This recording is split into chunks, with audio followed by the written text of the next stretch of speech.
আচ্ছা, শোনা যাচ্ছে কিনা একটু জানাবেন, যে শুনতে পাচ্ছেন কিনা আমাকে।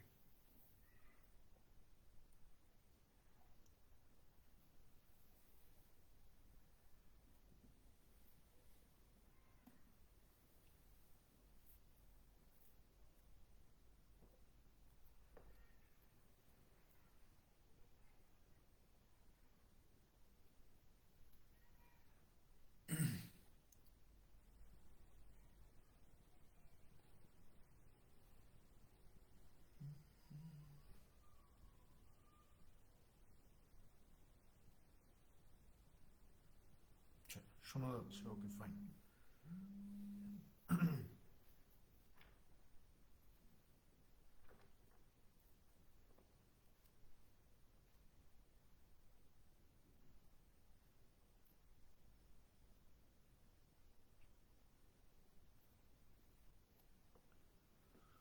ওকে, আসলে আজকে আমরা পড়বো হচ্ছে সিম্পল ইন্টারেস্ট বা সরল সুদ।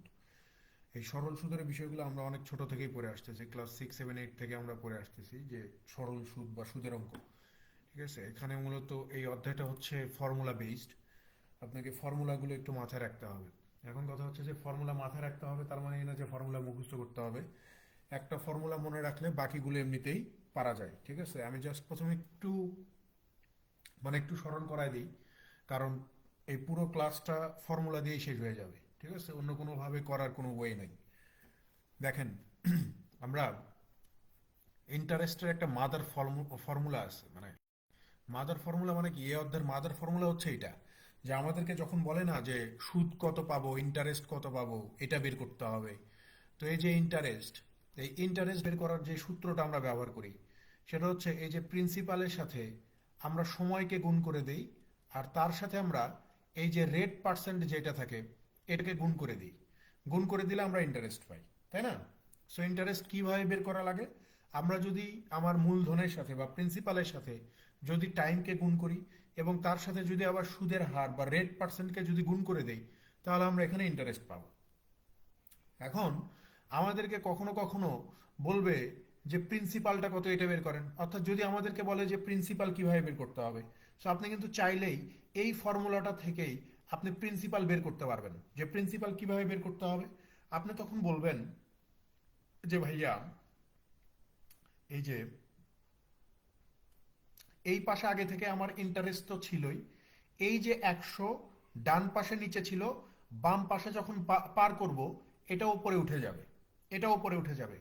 আর এই যে টি আর আর, ডান পাশে উপরে ছিল, বাম পাশে এসে কোথায় চলে যাবে, এই যে নিচে চলে যাবে।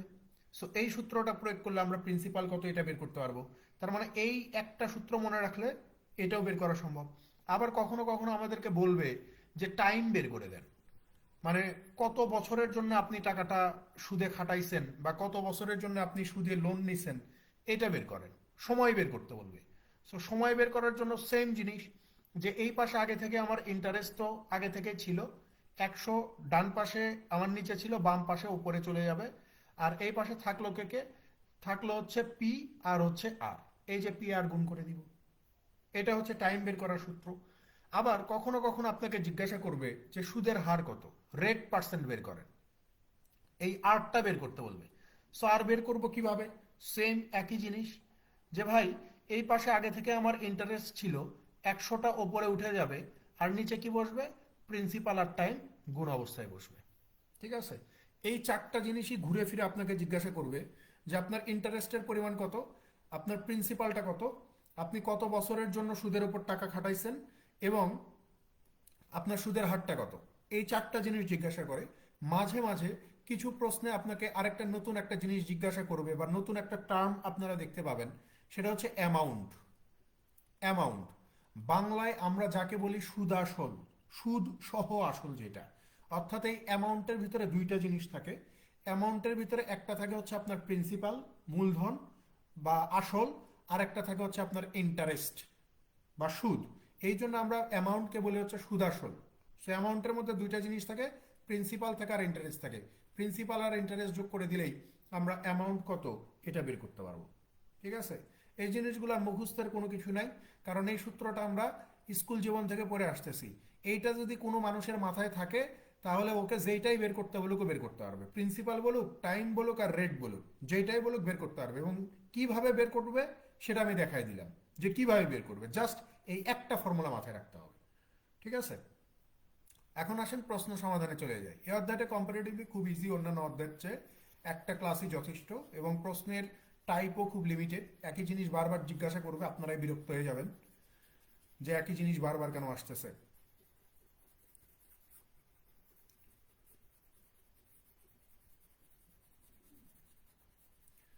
দেখেন এখানে 1 নম্বর প্রশ্নে কি বলা হচ্ছে যে কণা ডিপোজিটেড টাকা 505 into her savings account, if the interest rate of the account is 5% per year, how much interest will she have made after 4 years.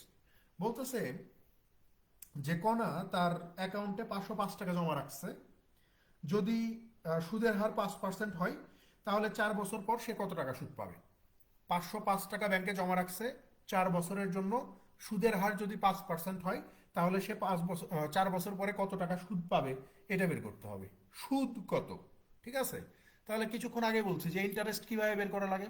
Interest বের করার সূত্র কি, এই যে আমার প্রিন্সিপাল অর্থাৎ ব্যাংকে সে যত টাকা জমা রাখছে এটাই হচ্ছে তার প্রিন্সিপাল। তাহলে ব্যাংকে জমা রাখছে কত টাকা, আপনি বলবেন যে ভাইয়া 505 টাকা জমা রাখছে। কয় বছরের জন্য জমা রাখছে, আপনি বলবেন যে 4 বছরের জন্য জমা রাখছে। কত পার্সেন্ট হারে জমা রাখছে, এই যে 5% হারে জমা রাখছে, এই যে লিখে দেন যে 5%। ঠিক আছে, দেখেন 5 এটার ভিতরে যাবে 20 বার, 4 এই 20-এর ভিতরে যাবে 5 বার, 5 এই 505-এর ভিতরে যাবে হচ্ছে 101 বার। তার মানে 4 বছর পরে এখান থেকে 101 টাকা সুদ পাওয়া যাবে। বোঝা গেছে, 101। এটা বাংলাদেশ ব্যাংকের সহকারী পরিচালক আসছিল 2021 সালে এই প্রশ্ন।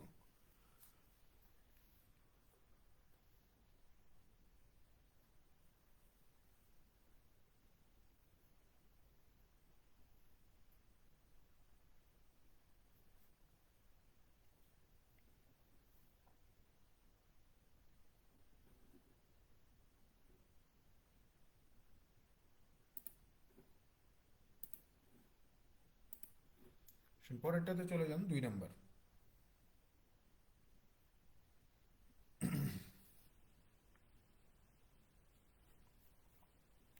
2 নম্বরে চলে যান।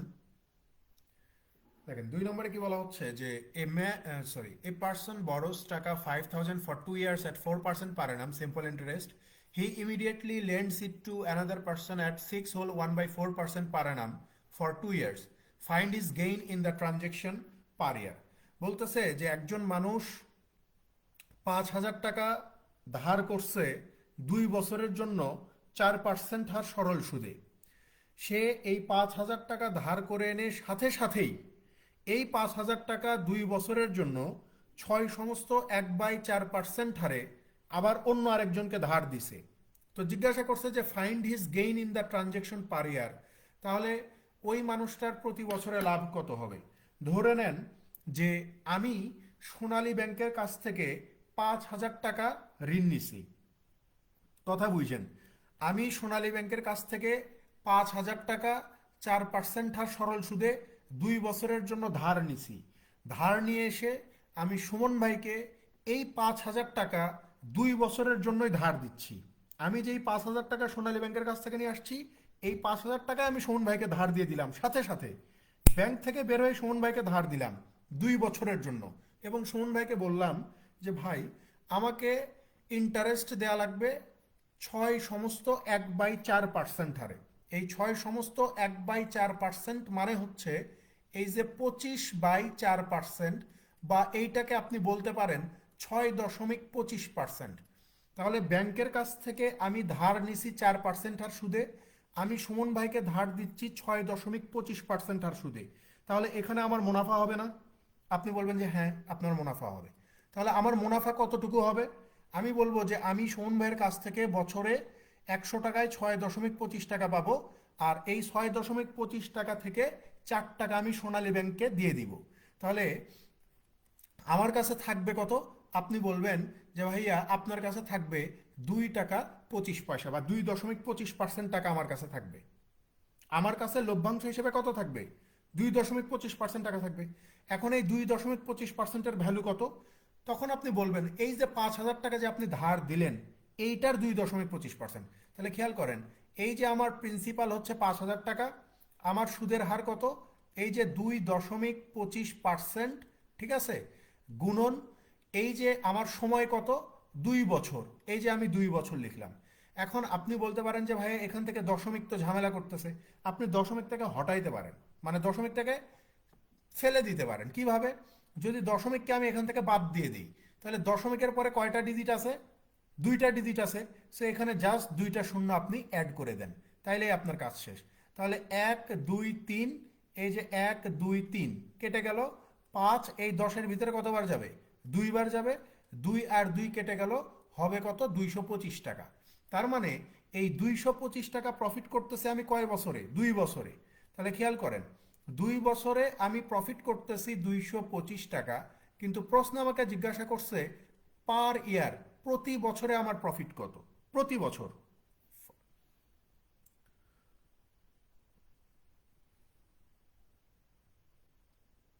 তো খেয়াল করেন, 2 বছরে যদি আমি 225 টাকা প্রফিট করি প্রতি বছর, মানে হচ্ছে এই যে 1 বছরে আমার প্রফিট কত হবে? আপনি বলবেন যে 225 ভাগ হচ্ছে 2 ইজ ইকুয়াল টু কত? এই যে 112 টাকা 50 পয়সা। ঠিক আছে? তাহলে প্রতি বছরে আমি লাভ করব কত টাকা? 112 টাকা 50 পয়সা লাভ করব।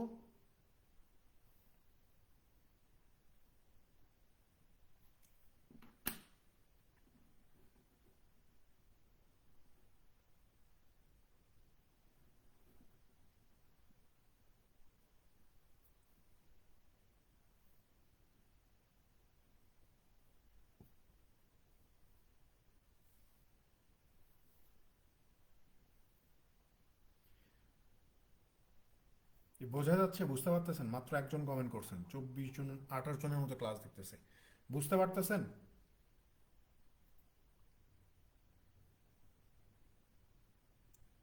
এটাকে বাংলাদেশ ব্যাংক বলছে যে বিআইবিএম দিবে না।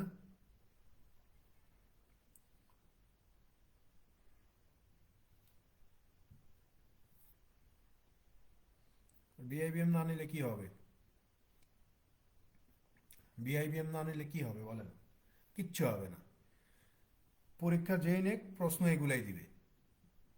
ওই সুদ কষাই দিবে, পার্সেন্টেজ দিবে, শতকরাই দিবে। তো ভয়ের তো কিছু নাই। 3 নম্বরে আসেন। 3 নম্বরে কি বলা হচ্ছে?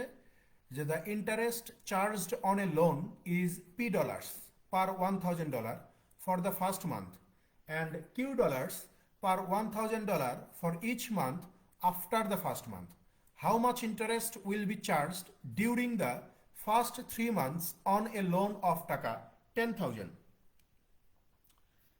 দেখেন এই প্রশ্নটা মানে শুধুমাত্র একটু ডিজিট বোধহয় চেঞ্জ ছিল, খুব সম্ভবত ইয়েতে আসছিল, বাংলাদেশ ব্যাংকে আসছিল এই প্রশ্ন। ওখানে ডিজিট মানে অপশনটা বোধহয় একটু চেঞ্জ ছিল, আর এখানে আলাদা। এটা আপনার সিনিয়র অফিসারে আসছিল 2018 সালে, এটা 18 সালে আসছে, আর ওইটা বোধহয় বাংলাদেশ ব্যাংকের অফিসার কি ক্যাশে আসছে আমি শিওর না, মানে একটু সামান্য চেঞ্জ আছে। এখানে বলতেছে যে প্রতি $1,000 জন্য প্রথম মাসের সুদের পরিমাণ হচ্ছে $P। প্রতি $1,000 প্রথম মাসের সুদের পরিমাণ হচ্ছে $P। আর প্রথম মাসের পরে পরবর্তী মাসগুলোর জন্য প্রতি $1,000 আপনাকে $Q সুদ দেওয়া লাগবে। তো জিজ্ঞাসা করছে যে how much interest will be charged during the first 3 months on a loan of $10,000। তাহলে $10,000 মানে ঋণের জন্য বা লোনের জন্য প্রথম 3 মাসের সুদের পরিমাণ কত হবে?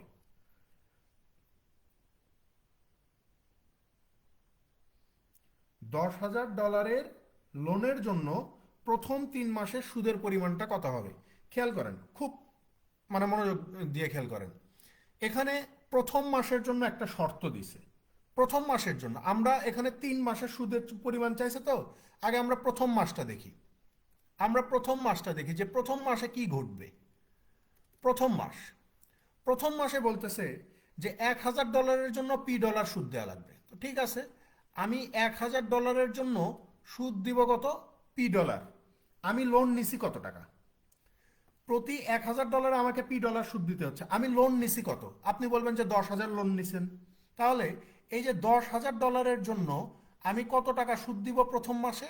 আপনি তখন বলবেন যে ভাইয়া পি ইন্টু এই যে 10,000 ডিভাইডেড হচ্ছে 1,000, তাহলে এইটা এটার ভিতরে যাবে 10 বার। তাহলে আপনি বলবেন যে ভাইয়া $10 সুদ দিবেন প্রথম মাসে।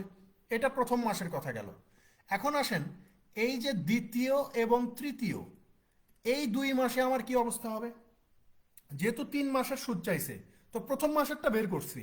এখন আসেন দ্বিতীয় মাস এবং তৃতীয় মাসের জন্য কি হবে? আপনি বলবেন যে ভাইয়া প্রথম মাস যখনই পার হয়েছে তখনই আমাকে প্রতি $1,000 জন্য সুদ দেওয়া লাগতেছে কত? $Q। তাহলে $1,000 মানে $1,000 বিপরীতে আমি 1 মাসে সুদ দেই $Q। কিন্তু এখানে আমার মাস কয়টা আছে? 2 মাস না? দ্বিতীয় মাস এবং তৃতীয় মাস, তার মানে 2 মাস।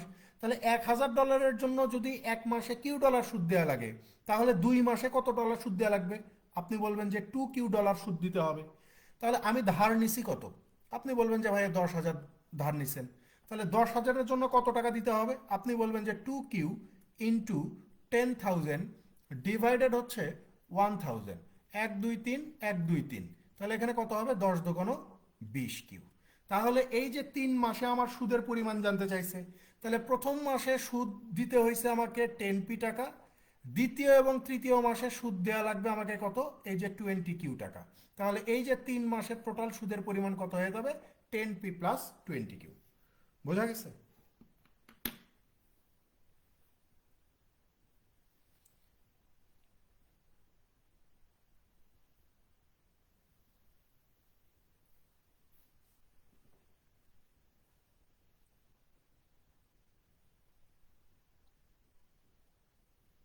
দেখেন, প্রশ্ন যেই করুক, যা করাচ্ছি এইগুলাই আসবে। যদি একদম মানে অযোগ্য, এটা আমি এই জন্য বলি কারণ আমি দীর্ঘদিন থেকে এই জিনিসগুলো দেখাচ্ছি, পড়াচ্ছি। তো আমার দেখা মতে ব্যাংকিং সেক্টরের সবচেয়ে মানে অযোগ্য প্রশ্নকর্তা হচ্ছে ঢাকা বিশ্ববিদ্যালয়ের কলা অনুষদ, আর্টস ফ্যাকাল্টি। কিভাবে প্রশ্ন করতে হয় এটা তারা জানে না, ঠিক আছে? কারণ ব্যাংকের প্রশ্ন সম্বন্ধে তাদের বিন্দুমাত্র কোনো ধারণা নাই। তারা যখন প্রশ্ন করতে বসে, তারা চিন্তা করে সবাই বাংলার ছাত্র, ঠিক আছে, আর সবাই হচ্ছে 9 10-এর ছাত্র, এবং এমন প্রশ্ন সেট করে যেখানে আপনি যদি প্রিলির জন্য কোনো কিছু নাও পড়ে যান, তারপরও আপনি পাশ করতে পারেন। আবার প্রিলির জন্য যদি আপনি 4 বছর ধরেও পড়াশোনা করে যান, তারপরও আপনি ফেল করতে পারেন। কারণ ওদের প্রশ্নের কোনো স্ট্যান্ডার্ডই নাই, ঠিক আছে? ওই স্ট্যান্ডার্ডের প্রশ্ন গোটা বিশ্বের কোথাও হয় না, ঠিক আছে? একদম অযোগ্য টিচাররা ওই প্রশ্ন করে। আমি একদম এইভাবেই বললাম। কারণ মানে প্রশ্ন করার অনেকেই আছে, মানে অনেক স্ট্যান্ডার্ড আছে, অনেক কিছু চিন্তা ভাবনা করতে হয়, তারা কোনো স্ট্যান্ডার্ডই মেনটেন করে না। না বাংলার ক্ষেত্রে, না সাধারণ জ্ঞানের ক্ষেত্রে, না আইসিটির ক্ষেত্রে, না ম্যাথের ক্ষেত্রে, ঠিক আছে? তো আর্টস ফ্যাকাল্টি যদি টেন্ডার পায়, তাইলে মনে করেন পড়েও যা, না পড়েও তা, সব সমান। 100টা পূরণ করবেন, হইলে হবে, না হইলে নাই, এইরকম। গণিত ঠিক করতে পারবেন, ম্যাথে সমস্যা হবে না, কারণ ওই যে দিবে 9 10-এর ম্যাথ, ওগুলা পারবে, সবাই পারবে, সমস্যা হবে না। সমস্যা হচ্ছে বাংলা। বাংলায় পাস তুলতে অবস্থা খারাপ হয়ে যাবে। যারা বাংলার স্টুডেন্ট তাদের হিসাব আলাদা, ঠিক আছে? সাধারণ জ্ঞানে আপনি 4 5 তুলতে পারবেন না, ঝামেলা হয়ে যাবে। এমন প্রশ্ন করবে যে একদম আপনার কনফিডেন্স লেভেল বলেন, আপনার দীর্ঘদিনের পরিশ্রম বলেন, এক নিমেষে শেষ করে দিবে আপনাকে। সো ওদের নিয়ে কোনো কিছু বলার নেই, আমার কাছে ওরা অযোগ্য। এছাড়া বাদ বাকি যারাই প্রশ্ন করুক না কেন, যদি কোনো স্টুডেন্ট পড়াশোনা করে, পাশ করতে পারবে। আর যা পড়াচ্ছি এটা দিয়ে, আমি যেহেতু গণিত পড়াই, গণিতে আপনি এমনিতেই পারবেন, ঠিক আছে? গণিত এমনিতেই পারবেন। আর্টস ফ্যাকাল্টি নিলে গণিত না পড়ে গেলেও হবে, কারণ 9 10-এ যে গণিত পড়ছেন ওইটাই দিবে, লগ দিবে, সূচক দিবে, এই দিবে, সেই দিবে, এমনি পারা যায়। 4 নম্বরে আসেন।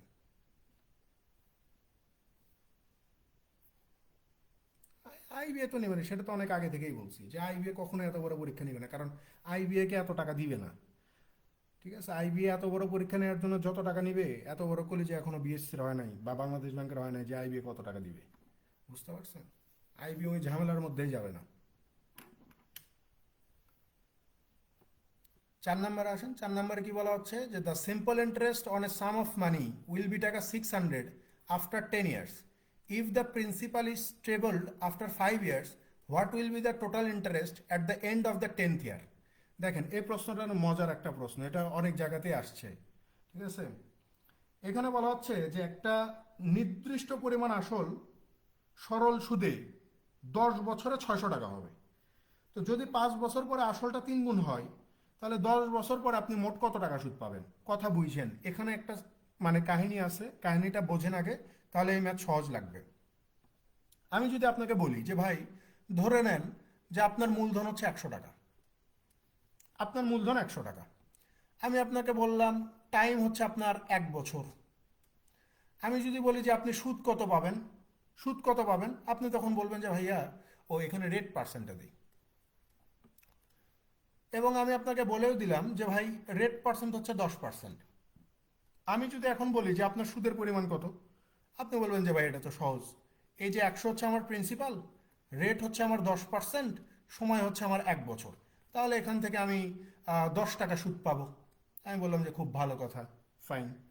এখন আমি যদি বলি যে ভাই আপনার প্রিন্সিপালটা হচ্ছে 300 টাকা, আপনার মূলধন এবার বললাম 300 টাকা, টাইম সেম রাখলাম, 1 বছরই রাখলাম। আপনার যে সুদের হার এটাকেও আমি সেম রাখলাম, 10%ই রাখলাম।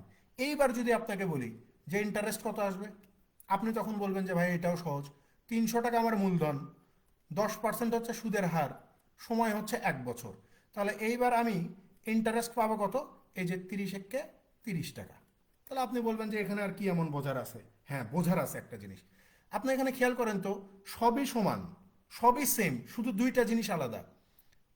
এখানে প্রিন্সিপাল 100 টাকা, এখানে প্রিন্সিপাল 300 টাকা, এখানে ইন্টারেস্ট পাইছি 10 টাকা, এখানে ইন্টারেস্ট পাইছি 30 টাকা। কেন এমন হইল? সবই তো এক, তারপরেও এমন কেন হচ্ছে? এমন হওয়ার পিছনে কারণ হচ্ছে যে এখানে আপনি প্রিন্সিপালটা দেখেন কম ছিল, মাত্র 100 টাকা ছিল, তাই আমি সুদ কম পাইছি, 10 টাকা পাইছি। কিন্তু এখানে টাইম আমার 1 বছর ছিল, সুদের হার আমার 10% ছিল। এই পাশে এসে কাহিনীটা হয়েছে কি, এই প্রিন্সিপালটা 3 গুণ হয়ে গেছে। প্রিন্সিপালটা কয় গুণ হয়ে গেছে? 3 গুণ হয়ে গেছে। টাইম কিন্তু আগের মতোই 1 বছর, সুদের হার কিন্তু 10%ই আছে। টাইম আর সুদের হারে কোনো চেঞ্জ হয় নাই, শুধুমাত্র প্রিন্সিপাল আগে যা ছিল তার চেয়ে 3 গুণ হয়েছে। তাহলে এই প্রিন্সিপাল 3 গুণ হওয়ার কারণে সুদের পরিমাণটা দেখেন তো কত গুণ বেড়ে গেছে। আপনি বলবেন যে ভাই প্রিন্সিপাল যেহেতু 3 গুণ বাড়ছে,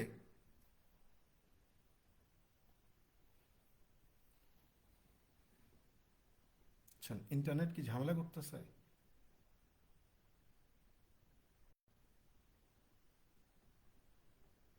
আরে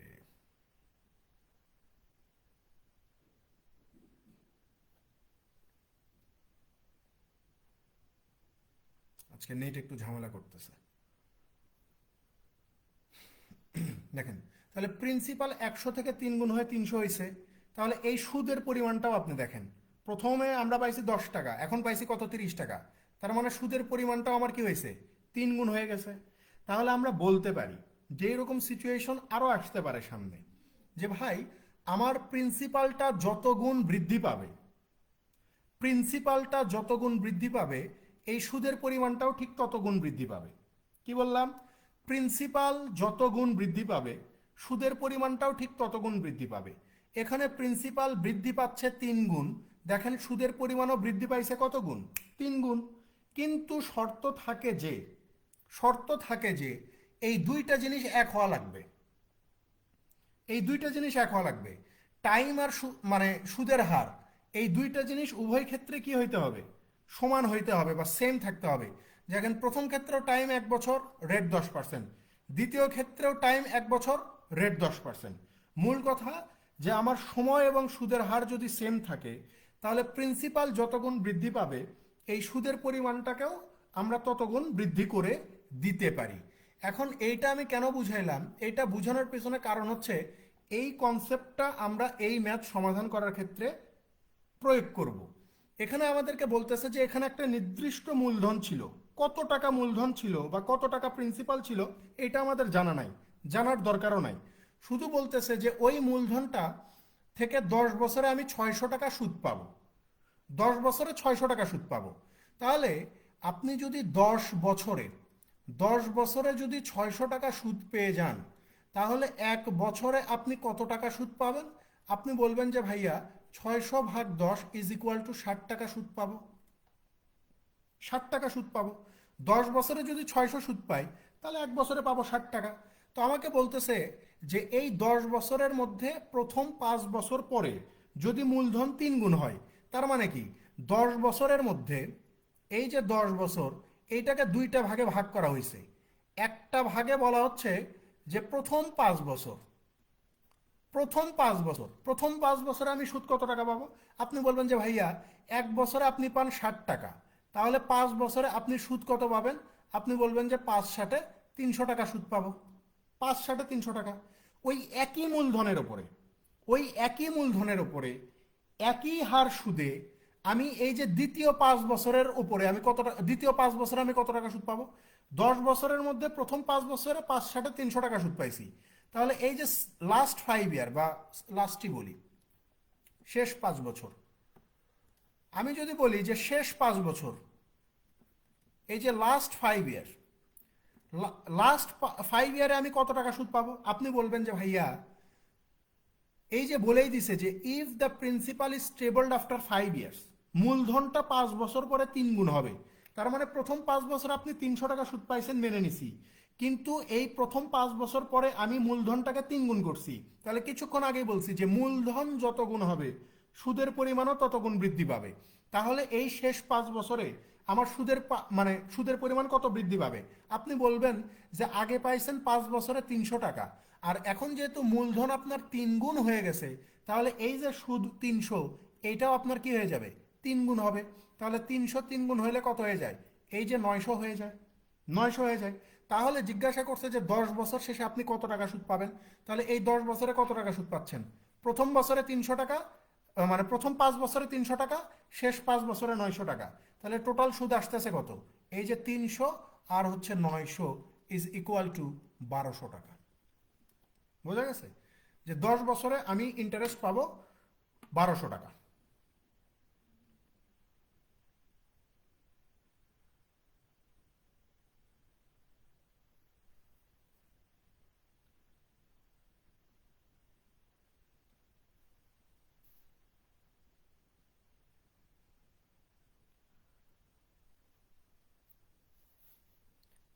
আমি বারবার বলতেছি যে শুধুমাত্র এটা এই ক্ষেত্রে প্রযোজ্য হবে যে যখন আপনার উভয় ক্ষেত্রে টাইম সমান হবে, রেট সমান হবে, ঠিক আছে, তখনই আমরা এই জিনিসটা খুব ভালোভাবে প্রয়োগ করতে পারবো যে প্রিন্সিপাল আমার যত গুণ বৃদ্ধি পাইছে সুদের পরিমাণও ঠিক আমার তত গুণই বৃদ্ধি পাবে।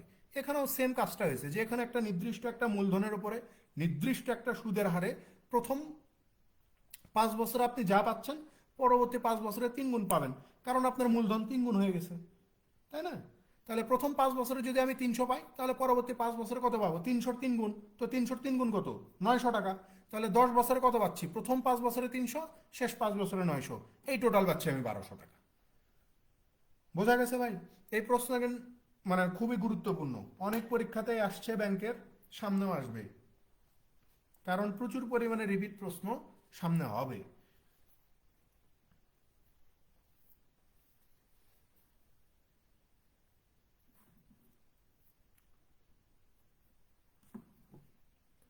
পরেরটাতে আসেন 5 নাম্বার। দেখেন, এটা একটা মজার প্রশ্ন, এটা ম্যাক্সিমাম জায়গায় ভুল উত্তর দেওয়া আছে। একটু প্রশ্নের মানে এটা বুঝছেন, মানে টোনটা বুঝতে হবে। এটা বলা হচ্ছে যে a man purchased a cow for taka 3000 and sold it the same day for taka 3600, allowing the buyer a credit of 2 years. If the rate of interest be 10% per annum, then the man has a gain of, বলতেছে যে একজন মানুষ 3000 টাকা দিয়ে একটা গরু কিনে নিয়ে আসছে, কিনে নিয়ে এসে ওই দিনই 3600 টাকা দিয়ে গরুটা বিক্রি করছে, এবং allowing the buyer a credit of 2 years, এবং বলা হচ্ছে যে এই 3600 টাকা পরিশোধ করার জন্য ধরে নেন যে যে কিনে নিছে তাকে 2 বছরের জন্য সময় দিছে যে তুই আমাকে 2 বছরে 3600 টাকা মানে শোধ করে দিবি। তো বলা হচ্ছে যে যদি সুদের হার 10% হয়, তাহলে ওই মানুষের লাভ কত? আমি সহজভাবে বুঝাই। আপনাদের যাদের গ্রামে বাড়ি আপনারা দেখবেন যে গ্রামে যারা গরিব মানুষ থাকে না, ধরেন যে ভ্যান চালায় বা কোনো জমি জমা নাই, এই মানুষগুলা কি করে জানেন? এই যে আশা এনজিও আছে না, আশা এনজিও, ব্রাক এনজিও, তারপরে অন্যান্য যেসব এনজিও আছে স্থানীয় বা এই টাইপের এনজিওগুলোর থেকে কিস্তি তোলে। মূল কথা ঋণ নেই, যেটাকে গ্রামের ভাষায় বলে যে কিস্তি, কিস্তি উঠাইছে। তো এই এই গরিব মানুষগুলা করে কি জানেন? এই ধরে নেন যে আমি সেই গরিব মানুষ, আমি ধরেন যে আমার কোনো কিছু করে খাওয়ার নাই, আমি আশা এনজিওর কাছ থেকে 3,000 টাকা লোন নিছি। আশা এনজিও আমাকে 3,000 টাকা লোন দিছে, বলতেছে যে এই 3,000 টাকা দিলাম, তুমি একটা গরু কিনে স্বাবলম্বী হও। ঠিক আছে, আমি এই 3,000 টাকা দিয়ে একটা গরু কিনে নিয়ে আসলাম, 3,000 টাকা দিয়ে একটা গরু কিনে নিয়ে আসছি। কিনে নিয়ে এসে এই গরুটাই আমি বিক্রি করতেছি কত টাকা দিয়ে? ওই দিনই, যেই দিন আমি গরু 3,000 টাকা দিয়ে কিনছি, ওই দিনই এই 3,000 টাকার গরু আমি 3,600 টাকা দিয়ে বিক্রি করে দিছি। এখন কথা হচ্ছে যে আশা এনজিও যে আমাকে 3,000 টাকা দিছে, ও আমার কাছ থেকে সুদ নিবে না? ওকে তো আমাকে সুদ দেওয়া লাগবে। তো এখানে বিষয়টা হচ্ছে এরকম, ধরেন যে আশা এনজিও আমাকে বলল যে তোমাকে 3,000 টাকা দিলাম, 2 বছরে তুমি এটা শোধ করবা, এবং তোমার জন্য সুদের হার হচ্ছে 10%। সুদের হার কত? 10%। তাহলে খেয়াল করে দেখেন আপনি, আমি আশার কাছ থেকে 3,000 টাকা নিছি, আমাকে সময় দিছে 2 বছর, আমার সুদের হার ধরছে কত 2 বছরে? 10% রেটে। তাহলে আশা এনজিওকে আমাকে কত টাকা সুদ দেওয়া লাগবে? আপনি বলবেন যে এখান থেকে 2 শূন্য, এখান থেকে 2 শূন্য কেটে দেন, 30 দুগুণ 60, 60 দশে কত? 600 টাকা। তার মানে আশা এনজিওকে আমি সুদ দিব 600 টাকা, আর আসল যে 3,000 টাকা এইটা তো আমাকে দিতেই হবে, এটা তো আমাকে দেয়াই লাগবে। তাহলে আশা এনজিওকে টোটাল আমাকে কত টাকা পরিশোধ করতে হবে? আপনি বলবেন যে আসল 3,000, সুদ 600, টোটাল 3,600 টাকা আশাকে পরিশোধ করা লাগবে। ভালো কথা। এখন এই যে 3,000 টাকার গরু কিনে নিয়ে এসে আমি 3,600 টাকা বিক্রি করছি, 3,600 টাকা বিক্রি করছি, তাইলে তো আমার কোনো লাভ হয়নি। কারণ ধরে নেন যে আমি একটা জিনিস কিনছিও 3,600 টাকা দিয়ে, 3,600 টাকা দিয়ে কিনছি, আবার আমি বিক্রিও করতেছি 3,600 টাকা দিয়ে, তাহলে এখানে কি আমার কোনো লাভ হচ্ছে? এখানে আমার লাভ বা লস কোনো কিছুই হচ্ছে না। এখানে লাভ লস কোনো কিছুই হচ্ছে না। এখানে আদতে বিভিন্ন জায়গায় দেখাইছে যে 10% লাভ হয়েছে, এটা ভুল কথা। ভাই 3,000 টাকা যখন আমাকে ধার দিছে, 3,000 টাকা যখন আমাকে ধার দিছে, তখন কেউ এমনি দিছে না, তার জন্য কি করছে? 10% সুদ আরোপ করছে আমার উপরে। তাহলে এই 3,000 টাকা 2 বছরে 10% হারে 600 টাকা সুদ আসবে, আর আসল হচ্ছে 3,000 টাকা।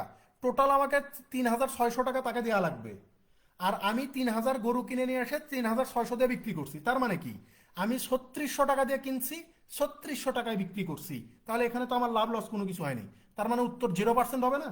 উত্তর 0% হবে। এখানে সঠিক উত্তর হচ্ছে 0%, যে তার গেইন হবে 0%। 10% বিভিন্ন বইয়ে উত্তর দেওয়া আছে, যেটা ভুল। 0% হচ্ছে সঠিক উত্তর। আপনারা ইন্ডিয়ান ওয়েবসাইটে মানে এটা সার্চ করতে পারেন, ইন্ডিয়ান ওয়েবসাইটে 0% দেওয়া আছে, দেখে নিন।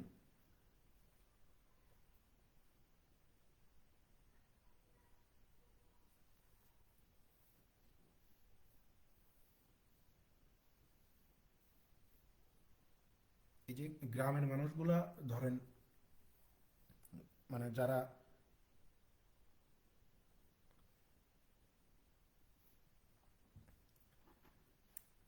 এখানে তো লেখা আছে যে M N purchase the cow for taka 3,000, একজন মানুষ 3,000 টাকা দিয়ে একটা গরু কিনছে, এটা তো লেখা আছে। 3,000 টাকা দিয়ে কিনছে, বুঝবেন কিভাবে? মানে কি, এই যে এম এন পারচেস্ট, পারচেস্ট মানে হচ্ছে ক্রয় করা। ক্রয় করা প্রশ্নে তো আপনাকে সবকিছু বলে দিবে, এই জন্য তো প্রথমে বললাম যে প্রশ্নের টন বুঝতে হবে, প্রশ্ন কোন টনে কথা বলতেছে এটা বুঝতে হবে। নর্মাল জিনিস বুঝতেছেন না আপনারা? আচ্ছা, আপনি যদি ব্যাংকের কাছ থেকে ধার নেন, ব্যাংক আপনাকে এটা কি, মানে ব্যাংক আপনার কাছ থেকে সুদ নিবে না? ব্যাংকের কাজ কি? ব্যাংকের কথা বাদ দিলাম, মানে যদি একদম জেনারেলাইজ করি, ঠিক আছে, মানে একদম হলিস্টিক ভাবে যদি বলি, ব্যাংকের কাজ হচ্ছে সুদের ব্যবসা করা। ব্যাংকের কাজ হচ্ছে সুদের ব্যবসা করা, ঠিক আছে, আর কিছুই না। ব্যাংক আপনাকে 3,000 টাকা ধার দিছে, আপনি 3,000 টাকাতে গরু কিনবেন, খাসি কিনবেন, না কি কিনবেন, এটা আপনার ব্যাপার। ব্যাংক আপনাকে 3,000 টাকা ধার দিছে, তো ব্যাংক আপনাকে 3,000 টাকা ধার দিয়ে ছেড়ে দিছে, আর কিছু নিবে না? শুধু 3,000 দিছে, 3,000ই ফেরত নিবে? কোনো ব্যাংক নিবে এটা? কোনো ব্যাংকই নিবে না। ব্যাংকের তো সুদের হার কম, এনজিওগুলো সুদের হার হচ্ছে 25%, 30%। ঠিক আছে? সো ব্যাংক যখন আপনাকে 3,000 টাকা ধার দিচ্ছে, তখনও আপনাকে শর্ত দিবে যে তোমাকে প্রিন্সিপাল দিচ্ছি 3,000 টাকা, তোমার এই 3,000 টাকা আমাকে পরিশোধ করতে হবে 2 বছরের মধ্যে। এবং ব্যাংক আপনাকে বলবে যে আমাকে এই 3,000 টাকা 2 বছরের জন্য তোমাকে ধার দিলাম, তার জন্য আমাকে প্রতি বছর 10% হারে সুদ দেওয়া লাগবে। 10% হারে সুদ দেওয়া লাগবে। এখন এই 3,000 টাকা দিয়ে গরু কিনছেন না গাধা কিনছেন সেটা আপনার বিষয়। আপনি ধরে নেন যে এই 3,000 টাকা ব্যাংকের কাছ থেকে নিলেন, তাহলে ব্যাংকে আপনি কত টাকা পরিশোধ করবেন? 2 বছর পরে আপনাকে কত টাকা পরিশোধ করতে হবে, এইটার উত্তর আগে দেন তো। আপনি 3,000 টাকা নিছেন, আপনাকে টাইম দিছে 2 বছর, সুদের হার হচ্ছে 10%। এখন আপনি বলেন যে ব্যাংক আপনার কাছ থেকে কত টাকা নেবে, আগে এটার উত্তর দেন। ব্যাংক আপনার কাছ থেকে কত টাকা নিবে 2 বছর পরে টোটাল বলেন।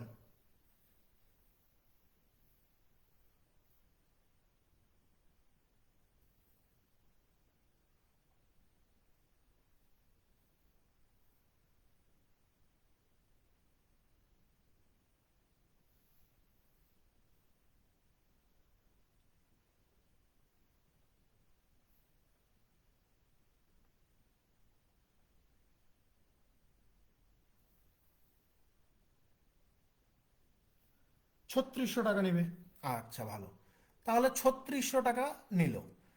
এখন আপনি চিন্তা করেন, তাহলে আপনি চিন্তা করেন যে 3,000 টাকা নিয়ে আপনি 3,600 টাকা ব্যাংকে দিচ্ছেন, তার মানে এটা আপনার কস্ট প্রাইসই হচ্ছে না? মানে আমি বিষয়টাকে সহজভাবে বোঝানোর চেষ্টা করতেছি। তাহলে এইটা তো আপনার কস্ট প্রাইসই, তাই না? এটা তো আপনার কস্ট প্রাইসই, কারণ যেই টাকা আপনি ব্যাংকে 600 টাকা দিচ্ছেন এটা তো আপনার কস্টের মধ্যেই পড়তেছে, কস্টের মধ্যেই পড়তেছে না? তার মানে এই যে 3,000 টাকা নিয়ে ব্যাংকের কাছে আপনাকে আবার 3,600 টাকা দেওয়া লাগতেছে, তাহলে এইটাকে আমি কস্ট প্রাইসই ধরে নিচ্ছি। এখন বলতেছে যে এই যে 3,000 টাকা নিয়ে যে আপনি একটা গরু কিনছেন, হাট থেকে, গাবতলী হাট থেকে একটা গরু কিনছেন, 3,000 টাকা দিয়ে আপনি গরু কিনলেন। গরু কিনে নিয়ে এসে আপনি এই গরুটা বিক্রি করতেছেন কত টাকায়, সেল করতেছেন কত টাকায়? 3,600 টাকা দিয়ে বিক্রি করে দিচ্ছেন। তো 3,600 টাকা দিয়ে যদি বিক্রি করেন, তাহলে আপনার লাভ কত, তাহলে আপনার প্রফিট কত? এখন মানুষজন চিন্তা করতেছে এইভাবে, বা আপনারা চিন্তা করতেছেন এইভাবে, কত তো 2 হয়ে গেল। গরু কিনলাম 3,000, তার মানে এটা তো কস্ট প্রাইস, আর বিক্রি করলাম 3,600, তাইলে তো এখানে লাভ হচ্ছে। যে আমার এখানে 3,600 টাকা দিয়ে বিক্রি করছি, 3,000 টাকা দিয়ে কিনছি, তার মানে আমার লাভ কত? 600 টাকা। 600 টাকা। কিন্তু আসলে কি এখানে 600 টাকা লাভ হচ্ছে? এই 600 টাকা কি আপনার লাভ? আপনি বলেন যে এই 600 টাকা লাভ, এখানে 600 টাকা তো লাভ জীবনেও না। কারণ এখান থেকে আপনি যেই 600 টাকা লাভ করতেছেন, এইটা তো ব্যাংকের কাছে আপনাকে দেয়া লাগতেছে না? ব্যাংকের কাছে আপনাকে ইন্টারেস্ট কত দেয়া লাগতেছে? 600 টাকা ইন্টারেস্ট দেয়া লাগতেছে না? তাহলে 600 টাকা লাভ করতেছেন, এই 600 টাকা তো আপনার ইন্টারেস্ট দিতেই চলে যাবে। আপনি কি লাভ করতে পারলেন বলেন? লাভ কি হইল আসলে? উপর দিয়ে যদি আপনি মানে জাস্ট এমনিতেই দেখেন, তাহলে বুঝতে পারেন যে হ্যাঁ এটা তো 600 টাকা লাভ হয়েছে, কিন্তু আসলে কি এটা লাভ হয়েছে? লাভ কিন্তু হয় নাই। কারণ যেই 600 টাকা এখানে প্রফিট দেখা যাচ্ছে, এই প্রফিট দিয়ে তো আপনাকে সুদ দেওয়া লাগবে ব্যাংকের কাছে, তাইলে তো লাভ হইল না। তাইলে আপনি এই যে ব্যাংকের কাছ থেকে বলতে গেলে টোটাল নিছেন কত? 3,600 টাকা সুদ দিছেন, তার মানে ব্যাংকের কাছ থেকে নিলেন 3,600, আবার ব্যাংকে দিলেন কত? 3,600। তাহলে আলটিমেটলি আপনার কাছে থাকলো কত? 0 টাকা। ভাইরে, প্রশ্নে সব আপনাকে বলে দিবে না তো, প্রশ্নে আপনাকে সব বলে দিবে? এখানে যদি একদম শাব্দিক অর্থ করি, তাহলে এখানে বলা হচ্ছে যে এক ব্যক্তি 3,000 টাকা একটা গরু কিনে 2 বছর পরে 3,600 টাকায় বিক্রি করে। এক ব্যক্তি 3,000 টাকা দিয়ে একটা গরু কিনে 3 বছর পর, 2 বছর পরে আপনার 3,600 টাকায় বিক্রি করবে, এবং সুদের হার যদি 10% হয়, তাহলে তার লাভ কত? আমি এই বিষয়টাকে সহজ, এখন কথা হচ্ছে যে আপনারা যে এত কঠিন ভাষা বুঝবেন এটা তো আমি জানি না, তাহলে তো কঠিন করেই বুঝাইতাম। বিষয়টার সাথে যাতে রিলেট করতে পারেন আমি এই জন্য এইভাবে বুঝাইলাম। ঠিক আছে? এখন যেহেতু কঠিন ভাষা আপনারা বুঝাই গেছেন, তাহলে কঠিন ভাষাতেই বুঝাই। এখানে বলা হচ্ছে যে একজন মানুষ 3,000 টাকা দিয়ে একটা গরু কিনে 2 বছর পরে 3,600 টাকা দিয়ে বিক্রি করে।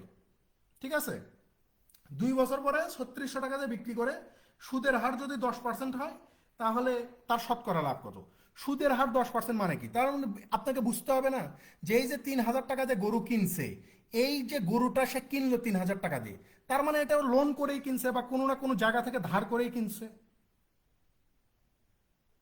কোনো না কোনো জায়গা থেকে ধার করেই তো কিনছে। প্রশ্নে তো আপনাকে সব খুলে বলবে না যে আমি ধার করছি, তাহলে তো প্রশ্ন 6 লাইনের হয়ে যাবে। বোঝা গেছে কি বিষয়টা? প্রশ্নে সব আপনাকে খুলে বলবে না, এই জন্য বলতেছি যে প্রশ্নের টোন বুঝতে হবে, প্রশ্নের টোনগুলো বুঝতে হবে যে আসলে কোন টোনে কথা বলতেছে ওরা। এখানে যদি বলে যে একজন মানুষ আগে গেছে ব্রাকের কাছে 3,000 টাকা ধার নিছে, ধার নিয়ে সে আবার ওই গরুটা 3600 টাকায় বিক্রি করছে, ব্যাংকের কাছে তার আবার 600 টাকা ইয়ে দেওয়া লাগবে, 10% হারে সুদ দেওয়া লাগবে, তাহলে তাহলে তো আপনি বুঝতেই পারবেন যে এখানে কি হচ্ছে। তাহলে তো আপনি বুঝতেই পারবেন যে এখানে তার লাভ লস হচ্ছে না।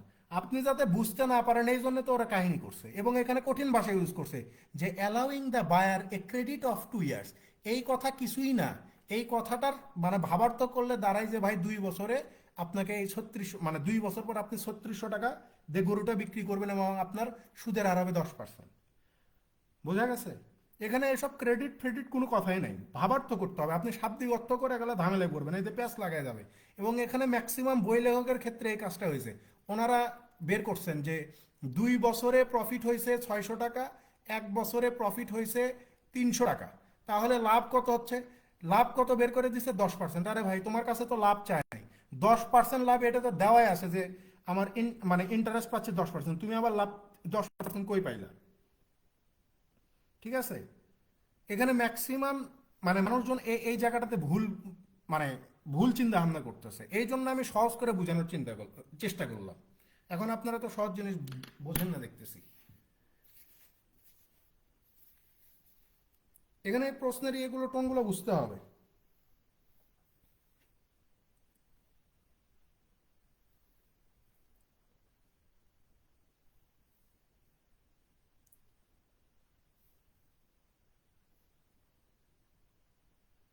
হ্যাঁ, প্রথম মানুষের জন্য 10%, দ্বিতীয় মানুষ তো আপনাকে 3600 টাকা দিয়ে খালাস।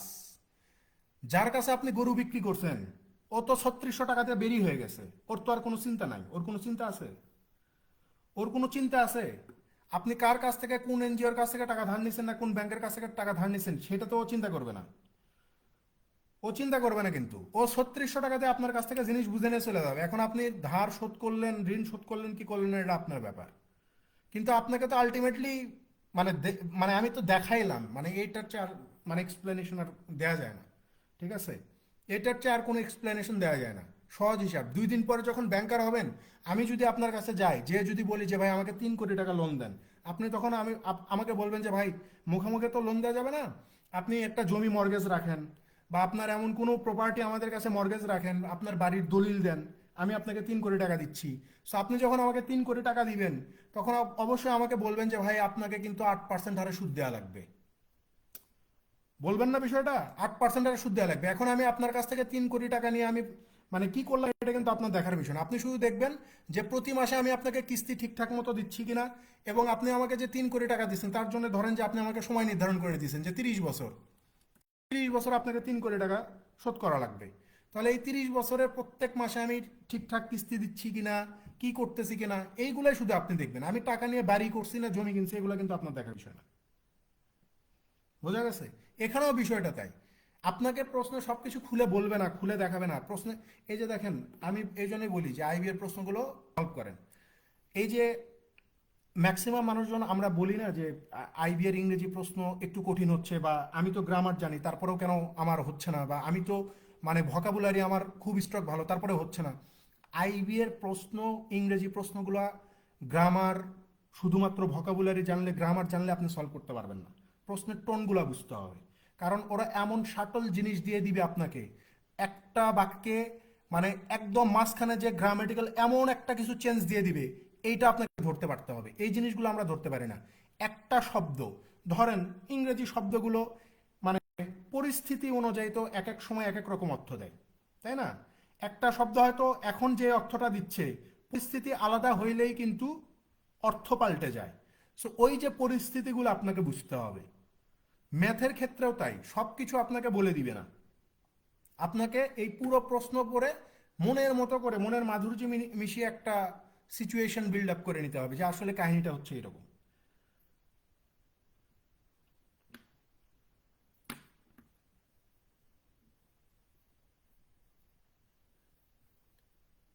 যাক আসেন, এটার উত্তর 0%। শুধু সাবধান থাকেন যে এগুলা রিপিট করবে, এই প্রশ্নগুলা রিপিট হবে, ভুল যেন না হয়।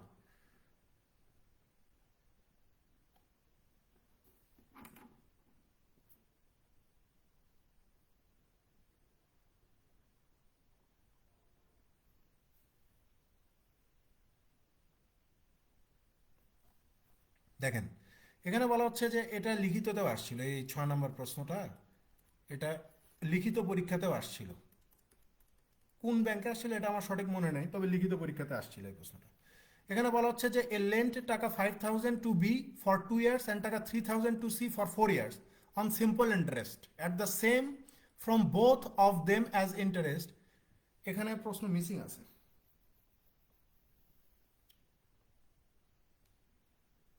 এখানে প্রশ্ন মিসিং আছে। Wait, lent taka 5,000 to B for 2 years and 3,000 4 years on simple interest at the same. এখানে এই সেমের পরে এই কথাগুলো হবে, at the same rate of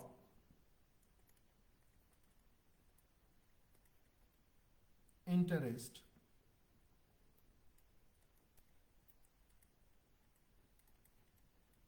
and received টাকা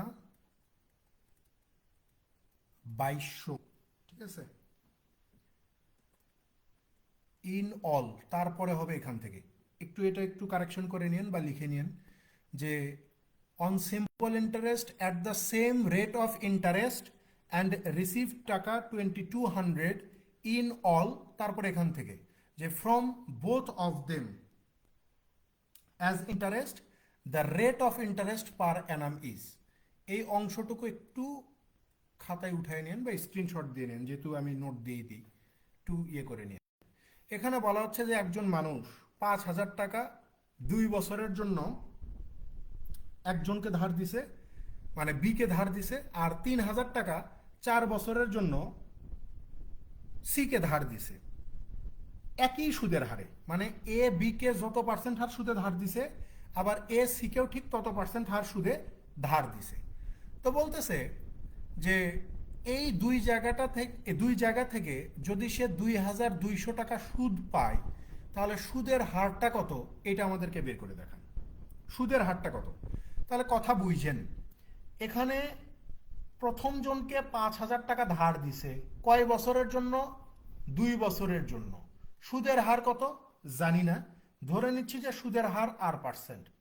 তাহলে এই যে এখান থেকে প্রাপ্ত সুদ, এই জায়গাটা থেকে প্রাপ্ত সুদ, এবং এই যে অন্য একটা মানুষকে 3,000 টাকা ধার দিছে 4 বছরের জন্য একই সুদের হারে, অর্থাৎ এই R% হারেই যদি ধার দেয়, তাহলে এইখান থেকে প্রাপ্ত সুদ এবং এইখান থেকে প্রাপ্ত সুদের সমষ্টি কত? এই যে বলে দিচ্ছে যে 2,200 টাকা। অর্থাৎ এই দুইটা জায়গা থেকে টোটাল আমি কত সুদ পাবো? 2,200। তাহলে জিজ্ঞাসা করছে যে সুদের হার কত। খেয়াল করেন, এখান থেকে 2 শূন্য, এখান থেকে 2 শূন্য কেটে দেন, এখান থেকে 2 শূন্য, এখান থেকে 2 শূন্য কেটে দেন। 50 দুকোনো এখানে কত? 100 আর 4 × 3 কত? এই যে 120 আর ইজ ইকুয়াল টু কত হবে? আপনি বলবেন যে 2,200 হবে। তাহলে 220 আর ইজ ইকুয়াল টু যদি 2,200 হয়, তাহলে আর সমান সমান কত? আপনি বলবেন যে 10। উত্তর কিন্তু বের হয়ে গেছে, উত্তর কিন্তু বের হয়ে গেছে। কারণ প্রশ্নে জিজ্ঞাসাই করছে যে সুদের হারটা আমার কত হবে, সুদের হার কত। তাহলে সুদের হার কিন্তু আমরা ধরে নিছি কত? R%, আর আর এর মান কত বেরোছে? 10 বেরোছে। তার মানে সুদের হার এখানে হচ্ছে 10% হয়ে যাবে।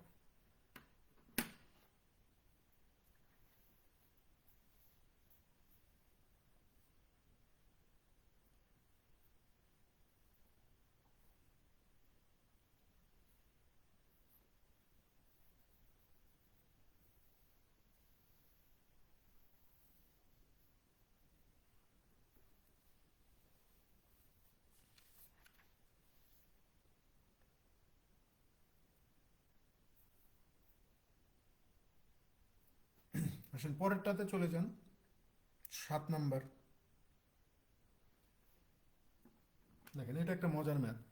এখানে বলা হচ্ছে যে Samad was planning on depositing a certain amount of money each month into a bank. বলতেছে যে সামাদ পরিকল্পনা করছে যে সে প্রতি মাসে একটা নির্দিষ্ট পরিমাণ টাকা ব্যাংকে রাখবে। He then decided not to make any contribution during May and June. এবং সে পরবর্তীতে দেখলো যে মে এবং জুন মাসে সে কোনো টাকা ডিপোজিট করতে পারতেছে না। To make the same annual contribution that he had originally planned, by what person should he increase his monthly deposits? বলা হচ্ছে যে তার পরিকল্পনা অনুসারে বছর শেষে যদি সে সমান টাকা পাইতে চায় তাহলে তার মাসিক বিনিয়োগ শতকরা কত বৃদ্ধি করতে হবে। বলা হচ্ছে যে একজন মানুষ সামাদ সাহেব প্রত্যেক মাসে ব্যাংকে কিছু টাকা জমা রাখবে। তো মাস কয়টা? 12 মাস না? 12 মাস। তো ধরে নেন সামাদ সাহেব প্ল্যানিং করলো 12 মাসের প্রত্যেক মাসে ব্যাংকে 100 টাকা করে উনি জমা রাখবেন। এতে করে বছর শেষে কত টাকা পাবেন? 1200 টাকা উনি পাবেন। 1200 টাকা পাবেন। কিন্তু এই 12 মাসের মধ্যে বলা হচ্ছে যে মে মাস এবং জুন মাসে তিনি ব্যাংকে কোনো টাকা জমা রাখতে পারতেছেন না।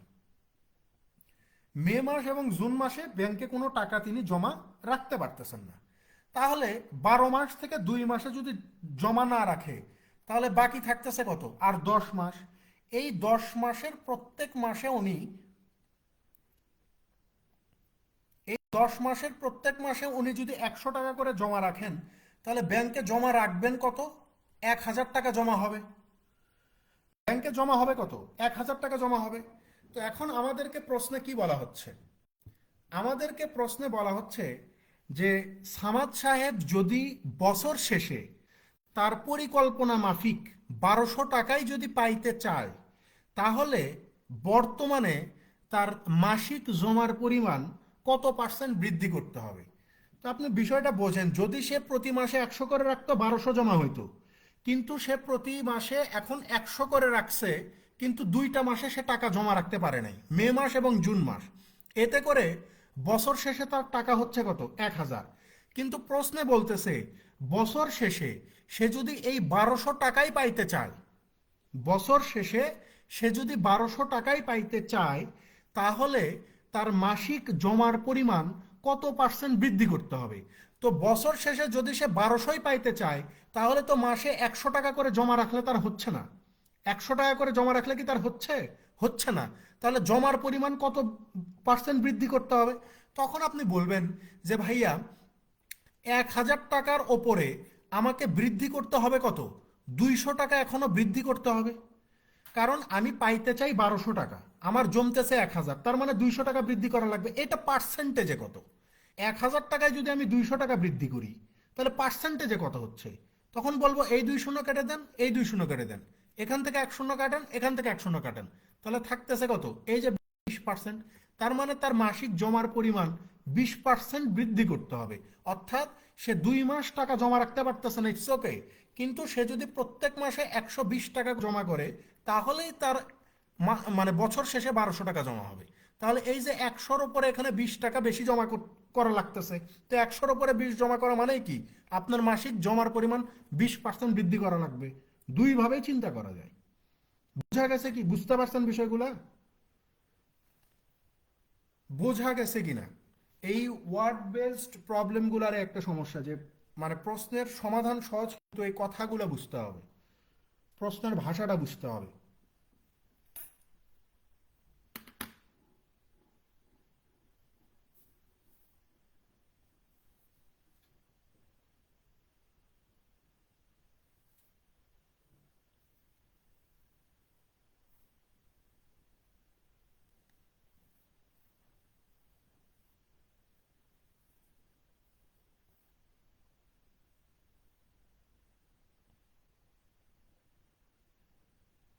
অর্থাৎ যেখানে আগে 100 টাকা করে জমা রাখতো, যদি 1200 টাকা পাইতে চায় এখন 120 টাকা করে জমা রাখা লাগবে, তাছাড়া কোনো বুদ্ধি নাই, তাছাড়া সে 1200 টাকা পাবে না।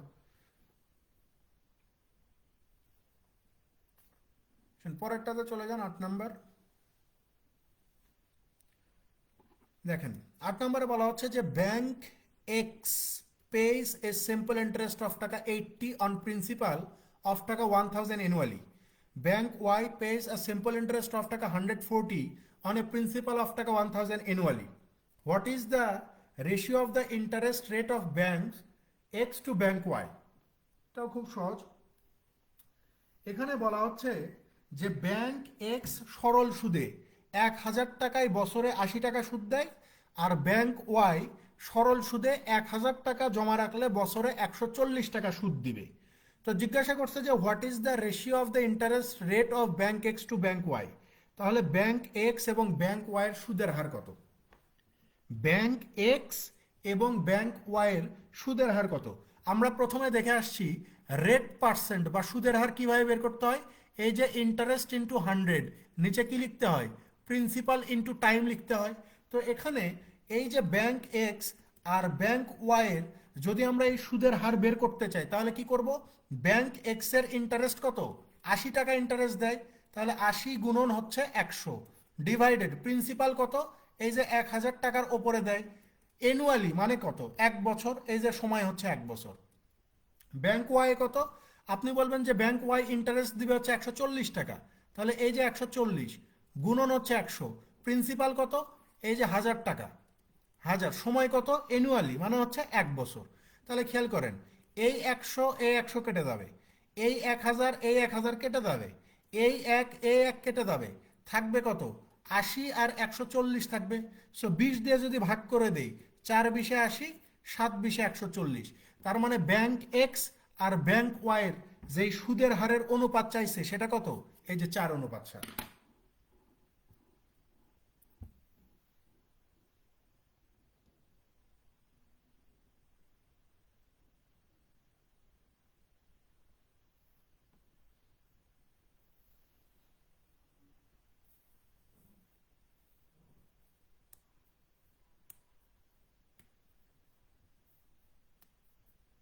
এইটা যদি আপনি বুঝতে পারেন তাহলে এত কিছু করাই লাগবে না, ঠিক আছে? কারণ আপনি দেখতে মানে পুরো সিনারিওটা মাথায় থাকলে শুধুমাত্র 80 আর 140-এর রেশিও করলেই আপনি উত্তর পেয়ে যাবেন 5 সেকেন্ডে। কারণ দেখাই যাচ্ছে যে এখানে সব কিছু ক্যান্সেল আউট হয়ে যাবে। এই পাশের 100 ওই পাশের 100-র সাথে ক্যান্সেল আউট হবে। তারপর হচ্ছে এই পাশের মূলধনের সাথে এই পাশের মূলধন ক্যান্সেল আউট হয়ে যাবে, সময়ের সাথে সময় ক্যান্সেল আউট হয়ে যাবে, ঠিক আছে? একবার যদি এই সিনারিওটা বোঝা যায় তাহলে এই যে ম্যাথ মানে এই যে 2 লাইনে শেষ হয়ে যাবে। খালি 80 আর 140-এর রেশিও করলেই কাজ শেষ। আসেন পরেরটাতে চলে যান, 9 নাম্বার। দেখেন এখানে বলা হচ্ছে যে হাউ লং মানে সময় বের করতে বলতেছে। Will it take for an amount of taka 450 to yield taka 81 as interest at 4.5% per annum of simple interest. বলতেছে যে 450 টাকা থেকে 4.5% হার সুদে 81 টাকা সুদ পাইতে গেলে কত সময়ের দরকার? 450 টাকা থেকে 4.5% হার সুদে 81 টাকা যদি আমি সুদ পাইতে চাই তাহলে আমার কত সময়ের দরকার? কিছুক্ষণ আগে এগুলা দেখে আসছি না যে সময় কিভাবে বের করতে হবে? এই যে 100 গুণন মোট সুদের পরিমাণ, নিচে কি? Principal into time. তাহলে খেয়াল করেন এখানে 100 গুণন সুদের পরিমাণ কত? 81, প্রিন্সিপাল কত? এই যে 450, আর সরি এখানে রেট পার্সেন্ট, সরি আমি ভুল বললাম, টাইমই তো বের করতেছি আমরা। এখানে রেট পার্সেন্ট কত? আপনি বলবেন যে ভাইয়া 4.5%, 4.5%, তাহলে ক্যালকুলেশন করেন। এই যে 100 গুণন 81 গুণন, এখান থেকে দশমিক তুলে দিব তাই ওপরে 10 দিলাম, নিচে কত? এই যে 450 গুণন 45, 9 এইটার ভিতরে 9 বার, 9 এইটার ভিতরে 5 বার, 9 এইটার ভিতরে যাবে 50 বার, 50 এইটার ভিতরে যাবে 2 বার, 5 এইটার ভিতরে যাবে 2 বার, তাহলে 2 দুগুণে কত হবে? 4 হবে। তার মানে 4 বছরে এই কাহিনীটা ঘটবে যে 4 বছরে 450 টাকার উপরে 4.5% হার সুদে 81 টাকা সুদ পাওয়া যাবে। বোঝা গেছে? 4 বছর সময় লাগবে।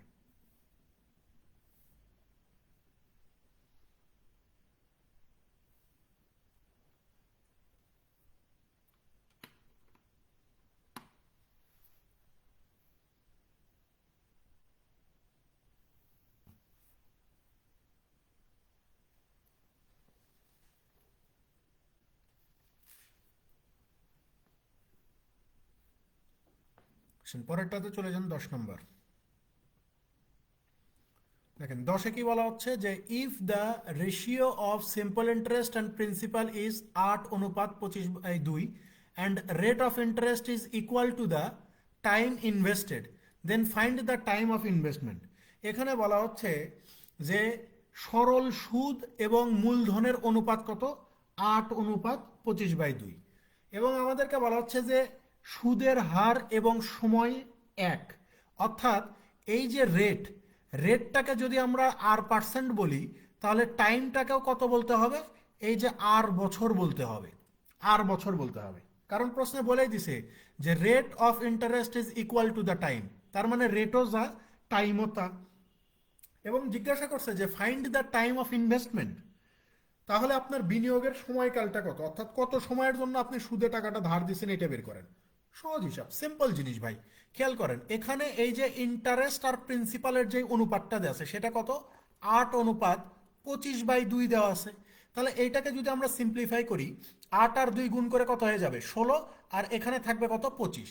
তাহলে আপনি বলবেন যে ভাই আমার হাতে এখন মূলধন আছে 25 টাকা, আমার হাতে ইন্টারেস্ট আছে 16 টাকা, আমি রেট কত এইটাও জানি, R%, টাইম কত এটাও জানি।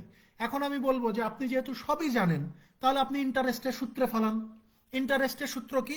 এই যে প্রিন্সিপাল, এটা হচ্ছে 25 টাকা, গুণন রেট পার্সেন্ট কত, আপনি বলবেন যে রেট পার্সেন্ট হচ্ছে R%।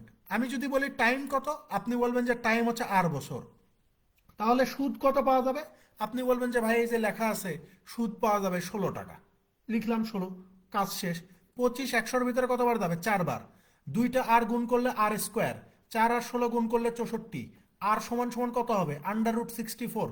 তাহলে আর সমান সমান কত? এই যে 8।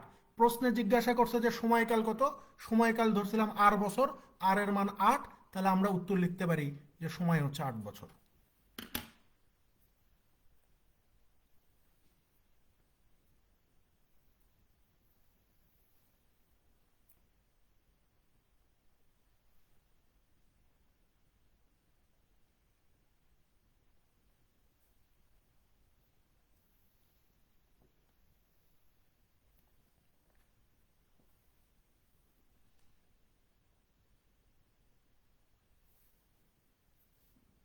পরেরটাতে আসেন, 11 নম্বর।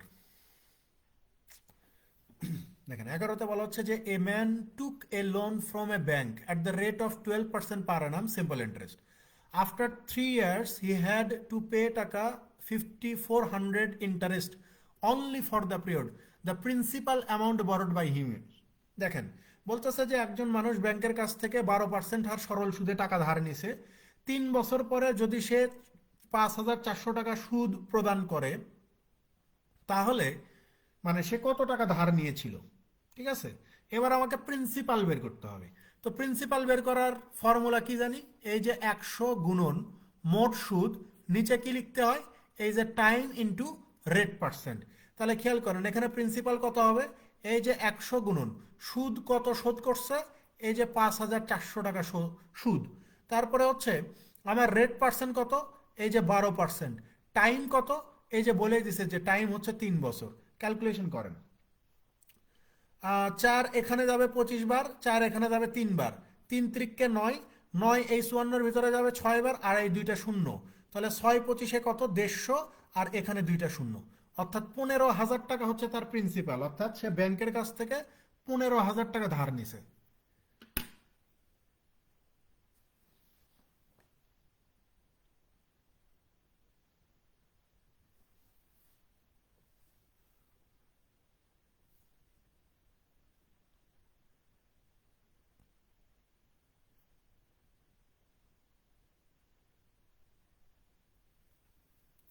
জীবনে কখনো যত বিপদেই পড়েন, ঠিক আছে, যদি আপনি ব্যাংকার না হন, মানে ব্যাংকে যদি চাকরি না করেন, জীবনে যত বিপদেই পড়েন না কেন, ব্যাংকের কাছ থেকে কোনো ধরনের লোন করবেন না।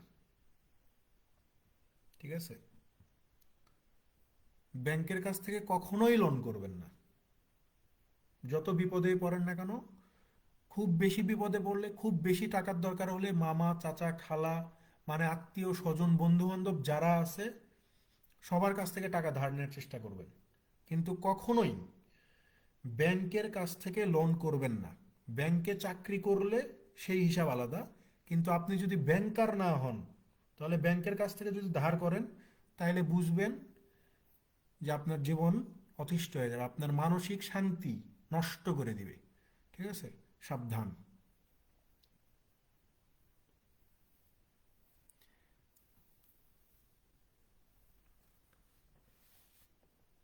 ভাই অনেকেই নেই, আমি বলতেছি এই কারণে যে আপনি যদি ওই প্রেশারটা সামলাইতে পারেন, আপনি যদি চিন্তা করেন যে আমি প্রেশার সামলাবো, মানে আমি ট্যাকেল দিতে পারবো, কোনো সমস্যা নাই, আমার কোনো ধরনের সমস্যা হবে না, তাইলে আপনি 1 কোটির জায়গায় 2 কোটি নেন, কোনো প্রবলেম নাই। কিন্তু যদি চিন্তা করেন যে না আমি আসলেই মানে পারবো না, তাহলে ঝামেলা। না ঠিকই তো আছে, 4 25-এ 100, 3 4-এ 12, 3 3-9, 9 54-এর ভিতরে 6 বার, ওখানে 2 শূন্য, 6 25-এ 150 আর 2টা শূন্য, 15,000, ঠিকই আছে।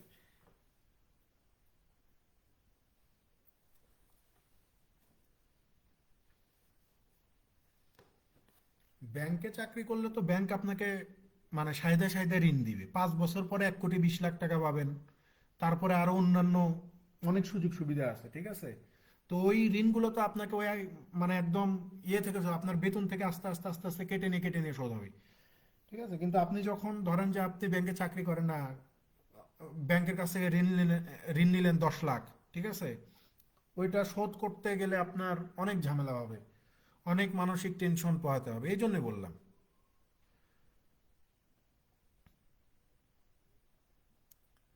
আমাদেরকে ঋণ দেওয়ার অবস্থায় নাই। ঠিক আছে, মানে ওইটাই সেদিন কোন একটা ব্যাচে বললাম যে 5-6 লাখ টাকা ব্যাংকের কাছ থেকে ঋণ নিয়ে লাভ নেই। ঠিক আছে, এবং 5-6 লাখ টাকা ঋণ নিলে ব্যাংক আপনার উপর জুলুম নির্যাতন করবে। আপনি যদি যে এস আলমের মতো 1-150 কোটি টাকা, মানে এস আলম তো আরো বেশি নিয়ে ভাগছে, আপনি যদি 1-150 কোটি টাকা লোন নিতে পারেন, সেটা মানে 2 নম্বরে কাগজ দিও আর 4 নম্বরে কাগজ দিও, আপনি যদি 1-150 কোটি টাকা লোন নিতে পারেন, তাহলে এটা কোনো বিষয় না আপনার কাছে। ব্যাংক আপনাকে 1-150 কোটি টাকা লোন দিতে প্রস্তুত, কিন্তু 5-6 লাখ টাকা লোন দিবে না, বা কৃষককে লোন দিবে না, 2 লাখ টাকা কৃষককে লোন দেয় না। খুব ঝামেলা বহাইতে হয় কৃষকদের, নিজের চোখে দেখছি এগুলা। কিন্তু ধরেন যে একজন ব্যবসায়ী বা বাড়ি করবে, টাকা পয়সা আছে বা হ্যান ত্যান আছে, ও লোন চাচ্ছে 4 কোটি, লোন দিয়ে দিচ্ছে, 1 মাসের মধ্যে লোন হয়ে যাচ্ছে। কিন্তু আপনি 2 লাখ টাকা লোন তুলবেন, ধরেন যে একজন কৃষক কৃষি ব্যাংকের কাছ থেকে 2 লাখ টাকা ঋণ নিবে, ও 2 মাস ঘোরা লাগবে, তাও লোন দিবে না। বুঝতে পারছেন? তো আমাদের জন্য অনেক কঠিন, কিন্তু কিছু কিছু মানুষ আছে যাদের কাছে কোটি টাকার ঋণ নেওয়া কোনো বিষয়ই না, 1 সপ্তাহের মধ্যে 1 কোটি টাকা ঋণ ম্যানেজ হয়ে যায়, দিয়ে দিবে।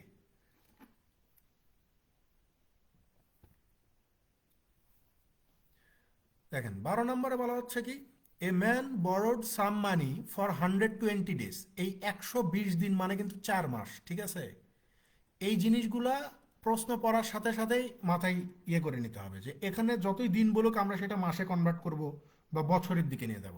120 দিন মানে হচ্ছে 4 মাস। He asked the banker for the money and the banker charged টাকা 360 as interest 6% per annum. What was the amount he borrowed?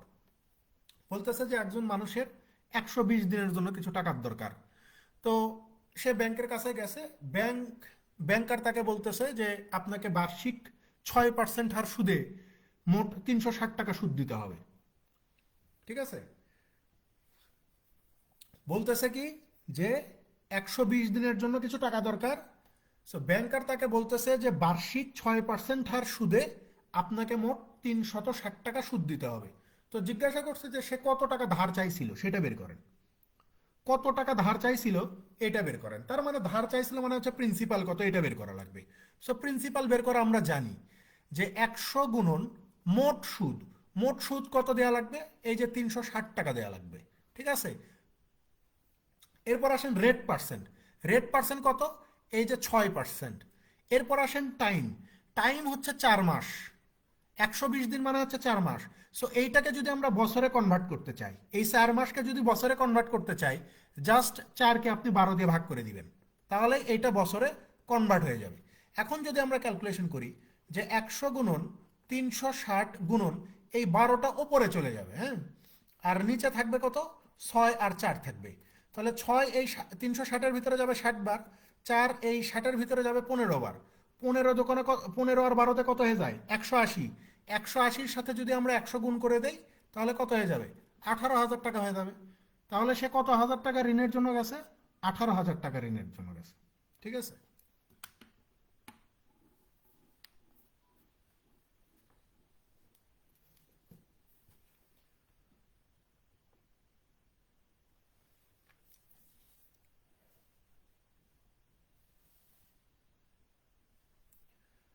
এটা মানে আপনাদের যারা চাকরি করেন ওনারা আসলে মানে ওনাদেরকে স্যালুট দিতে হয়, কারণ সারা যে চাকরি করেন না কেন সব চাকরিতে প্রেশার আছে, সারাদিন চাকরি করে এসে পড়াশোনা করাটা খুব কঠিন। যতটুকু পারেন পড়েন, বুঝতে পারছেন?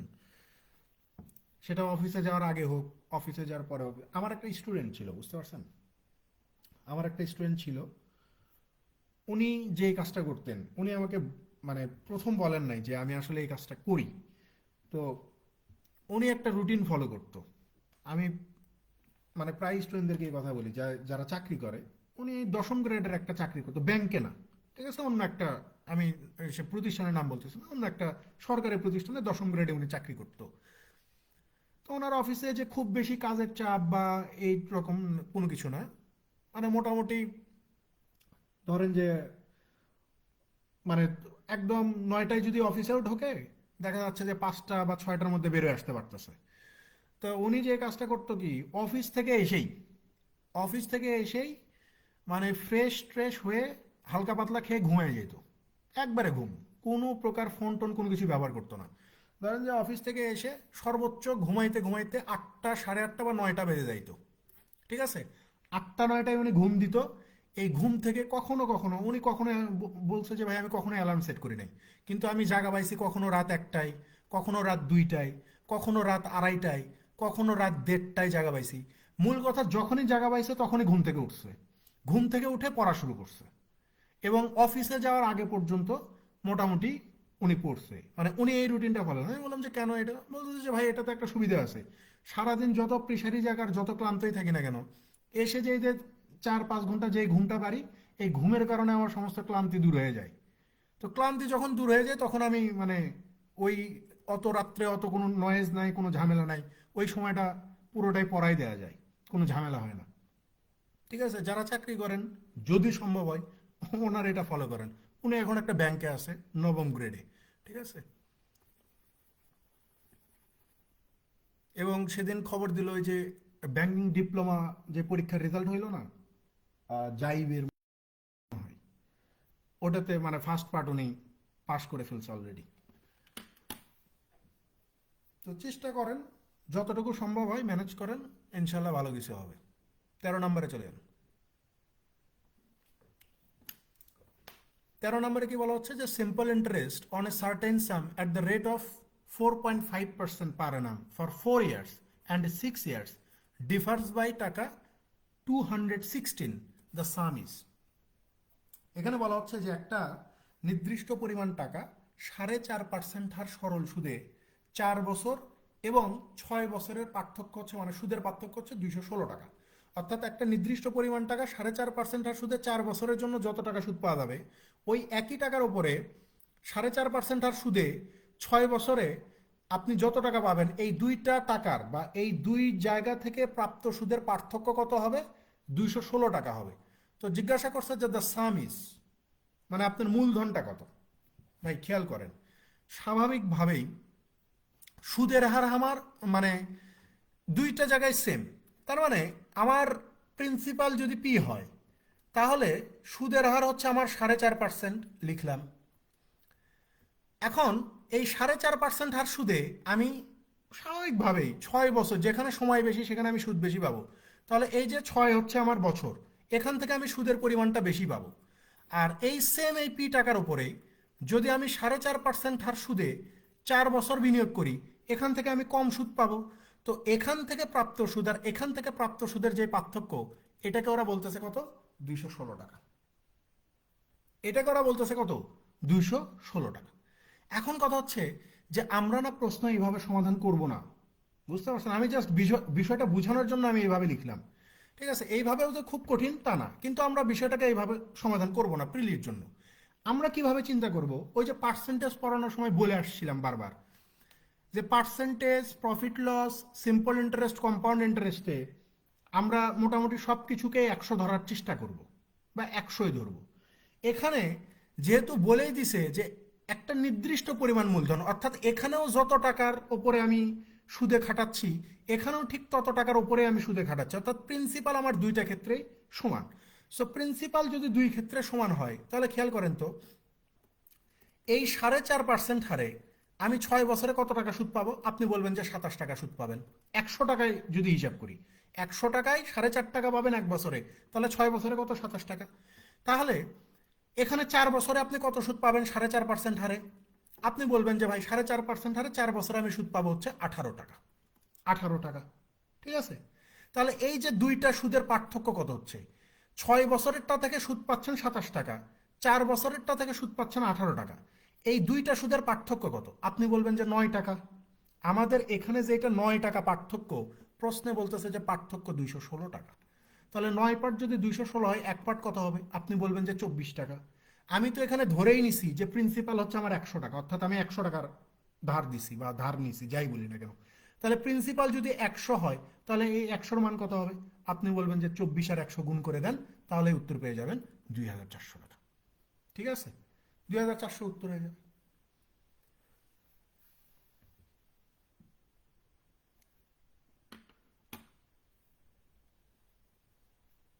এই ইকুয়েশন মানে যেটা উপরে ইকুয়েশন সাজাইছি ওইটাতে সলভ করা আমারই কঠিন কিছু তা না, কিন্তু এটার চেয়ে এটা সহজ হয়, এটা মুখে মুখে করা যায়। যে ভাই 4.5% হারে যদি 100 টাকা আমি মূলধন ধরি তাহলে 6 বছরের সুদ পাবো 27 টাকা, আর 4 বছরের সুদ পাবো 18 টাকা। দুইটার পার্থক্য 9, 9 সমান সমান 216 হলে 1 সমান সমান 24। তাহলে আমি তো ধরে নিছি যে আমার প্রিন্সিপাল 100 টাকা বা আমি ধার নিছি 100 টাকা, তাহলে 100 সমান সমান কত হয়ে যাবে? এই যে 2400 টাকা হয়ে যাবে। মুখে মুখে করতে পারবেন, ঠিক আছে?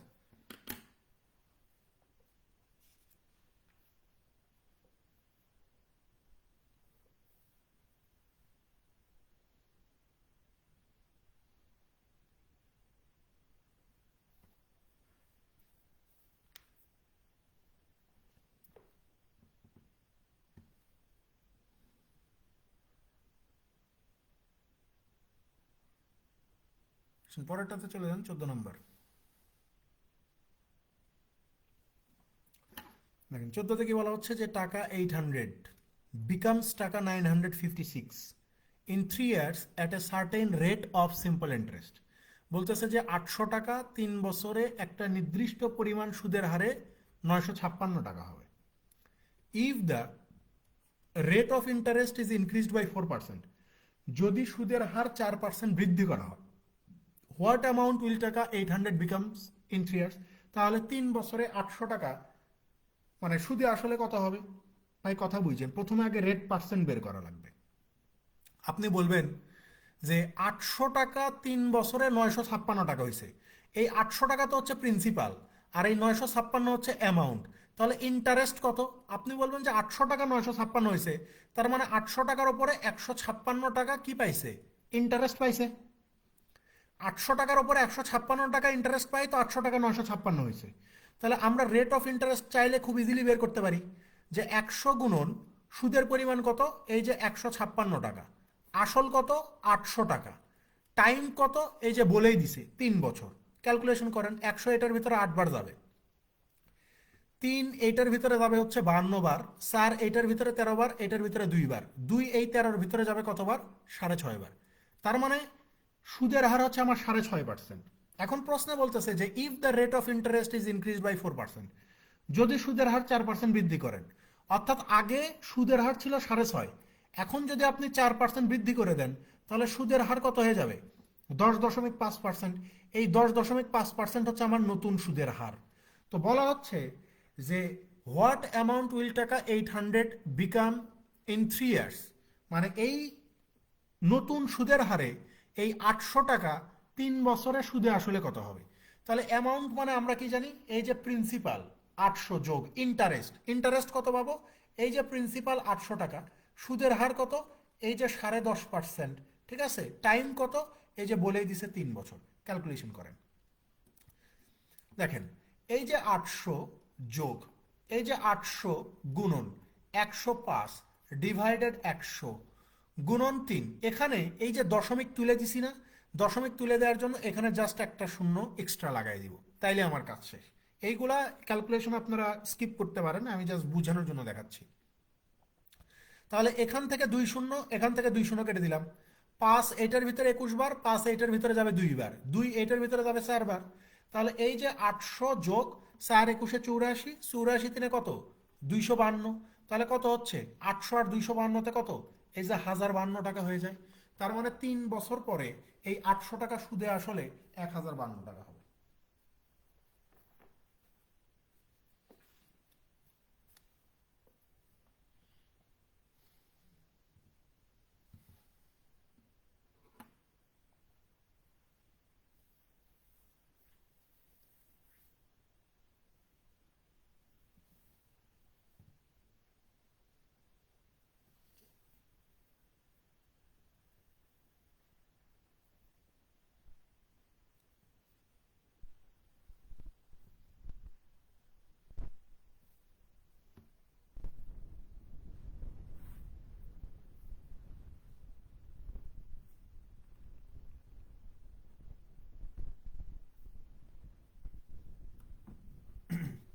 পরেরটাতে চলে যান। 15 দেখেন, এখানে বলতেছে যে টাকা 6000 বিকামস টাকা 7200 in 4 years at a certain rate of simple interest. বলতেছে যে 6000 টাকা 4 বছরে একটা নির্দিষ্ট পরিমাণ সরল সুদের হারে 7200 টাকা হবে। If the rate becomes 1.5 Times of itself, বলতেছে যে যদি সুদের হার 1.5 গুণ হয়ে যায়, the amount of same principal in 5 years will be. তাহলে ওই একই মূলধনের ওপরে 5 বছর পরে সুদ আসল কত পাওয়া যাবে?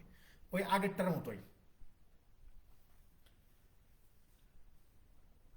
আগেরটার মতোই। তাহলে খেয়াল করেন 6000 টাকা সুদে আসলে 7200 টাকা হয়েছে। তার মানে ইন্টারেস্ট কত পাচ্ছি? 6000-এর উপরে 1200 টাকা পাচ্ছি। তাহলে এখানে রেট অফ ইন্টারেস্ট কত? আপনি বলবেন যে 100 গুণন মোট সুদ হচ্ছে 1200 টাকা, প্রিন্সিপাল হচ্ছে আমার এই যে 6000 টাকা, আর সময় বলতেছে এরা 4 বছর। 1200 এটার ভিতরে 5 বার, 5 এটার ভিতরে 20 বার, 4 এই 20-এর ভিতরে যাবে কতবার? 5 বার। তার মানে আগে আমার সুদের হার ছিল 5%। বলতেছে যে যদি সুদের হার 1.5 গুণ বৃদ্ধি পায়, মানে 1.5 গুণ হয়ে যায়, তার মানে 5%-এর সাথে যদি আমি 1.5-কে গুণ করে দেই, এটা কত হয়ে যাবে? 7.5% হবে। তো প্রশ্ন বলতেছে যে তাহলে ওই একই মূলধনের উপরে, অর্থাৎ এই যে 6000 টাকা, এই 6000 টাকার ওপরেই এই যে 7.5% হার সুদে 5 বছরে আমার সুদাসল কত আসবে? অর্থাৎ এই যে সুদাসল মানে হচ্ছে প্রিন্সিপাল প্লাস ইন্টারেস্ট। ঠিক আছে, তো ক্যালকুলেশন করেন। এখানে যদি দেখেন, আগে যেহেতু দেখাইছি, এখানে যদি এই দশমিককে আমরা তুলে দেই, এই দশমিককে যদি তুলে দেই, নিচে একটা শূন্য এক্সট্রা দিতে হবে। তাহলে 1000 এই 6000-এর ভিতরে কতবার যাবে? 6 বার যাবে। 6 75-এ কত হয়ে যায়? 6 75-এ হয়ে যাবে 450। খুব সুন্দর। 6 70-এ 420, 5 36, 450। 450 আর 5-এ কত হয়ে যাবে? 5 400 2000, 5 50 হচ্ছে 250, তার মানে হচ্ছে 2250।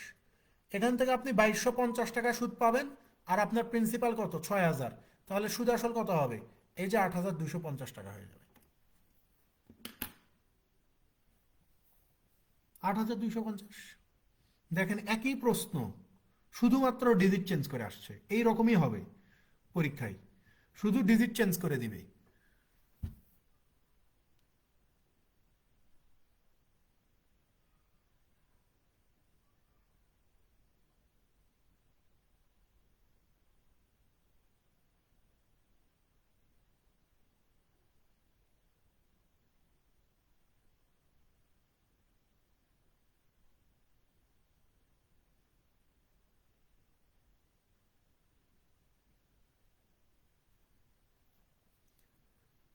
পরেরটাতে চলে যান, 16 নম্বর। 16তে কি বলতেছে যে এ sum of money amounts two টাকা 9800 আফটার 5 ইয়ার্স অ্যান্ড এ টাকা 12005 after 8 years at the same rate of simple interest. The rate of interest per annum is, দেখেন এখানে বলা হচ্ছে যে কোনো একটা মূলধন সরল সুদে 5 বছরে 9800 টাকা হবে সুদে আসলে, এবং 8 বছরে সুদে আসলে কত হবে? 12,005 টাকা হবে। তো জিজ্ঞাসা করছে যে সুদের হার কত, এটা বের করেন। তো আমরা তো জানি যে সুদ আসল মানে হচ্ছে সুদ সহ আসল যেটা। তাহলে খেয়াল করি আমরা, যেখানে প্রিন্সিপাল আর ইন্টারেস্ট, প্রিন্সিপাল আর ইন্টারেস্ট এই দুইটা মিলে 8 বছরে, 8 বছরে সুদ আসল কত? আপনি বলবেন যে ভাইয়া 12,005 টাকা।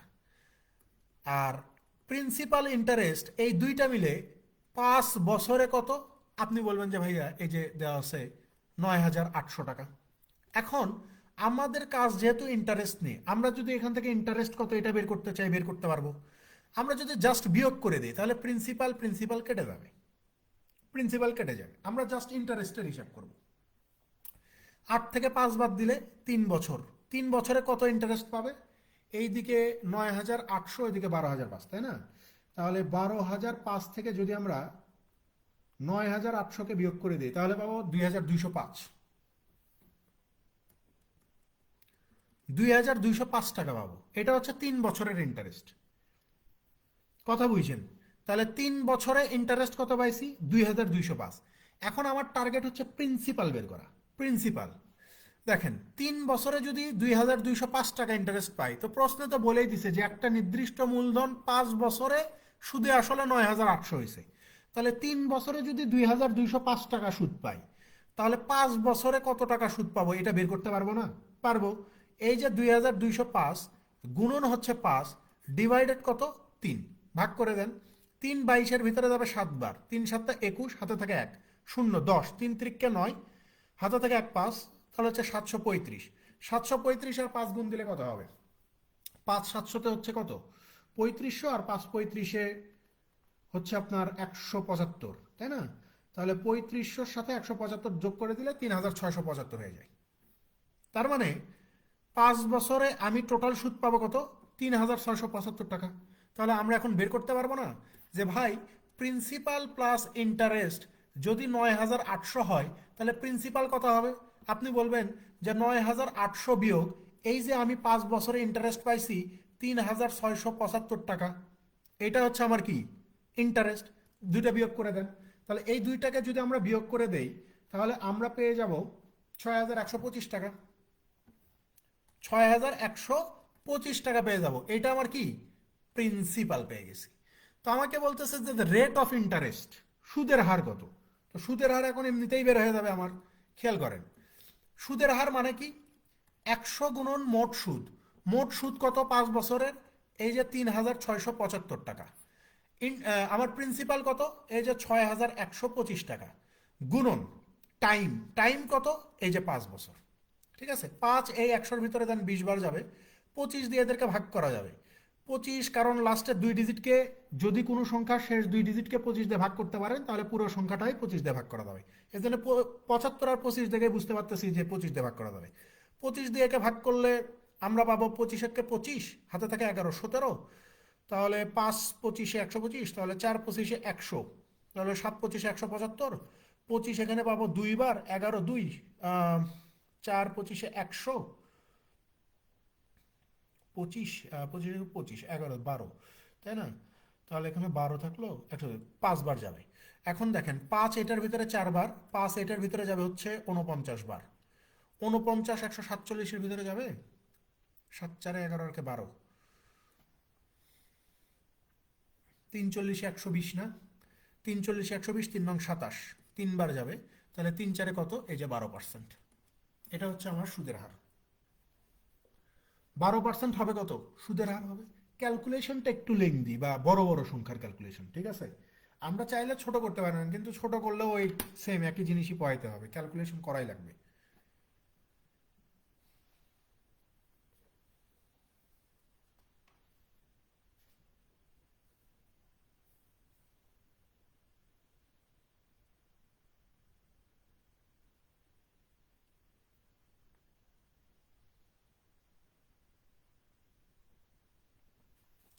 দেখেন 2205 আমরা 9,800 থেকে বিয়োগ করি নাই এই একটা কারণে, কারণ এই 2205 হচ্ছে আমার 3 বছরের সুদ। 2205 হচ্ছে 3 বছরের সুদ, ঠিক আছে? কিন্তু এখানে এই প্রিন্সিপাল, এখানে কিছু টাকা ছিল, এই টাকাটা ৯,৮০০ হয়েছে 5 বছরে। তাহলে আমি যদি এই প্রিন্সিপালটা বের করতে চাই, তাহলে এই ৯,৮০০ থেকে আমাকে 5 বছরের সুদ বিয়োগ করে দিতে হবে। 5 বছরের সুদ বিয়োগ করলে আমরা প্রিন্সিপাল কত সেটা বের করতে পারবো। কিন্তু আপনি যদি ৯,৮০০ থেকে যদি এই ২২০৫কে বিয়োগ করে দেন, তাহলে আপনার বিশেষ কোনো লাভ হবে না। ঠিক আছে, আপনার বিশেষ কোনো লাভ হবে না, কারণ আমার টার্গেট হচ্ছে রেট অফ ইন্টারেস্ট বের করা। আর রেট অফ ইন্টারেস্ট বের করতে গেলে আমার প্রিন্সিপাল লাগবে। এই কারণে আমি এই ৯,৮০০ থেকে ২২০৫ বিয়োগ করি নাই, কারণ ৯,৮০০ হয়েছে 5 বছর সুদের, মানে সুদ পাওয়ার পরে। তাহলে 5 বছরের সুদ থেকে আমার ৯,৮০০ বিয়োগ করতে হবে। এই জন্য এখানে এক্সট্রা কাজ করছি যে 3 বছরে এত, তাহলে 5 বছরে এত হবে। তাহলে এই ৯,৮০০ থেকে এই যে 5 বছরের সুদের পরিমাণটাকে বিয়োগ করলে এই যে আমি আমার প্রিন্সিপালটা হয়ে গেছি। বোঝা গেছে?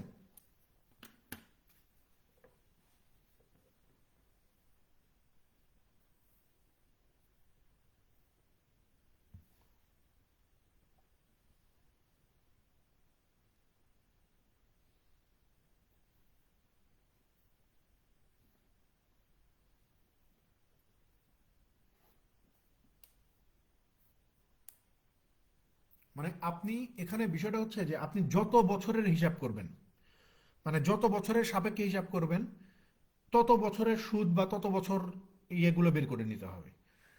ঠিক আছে,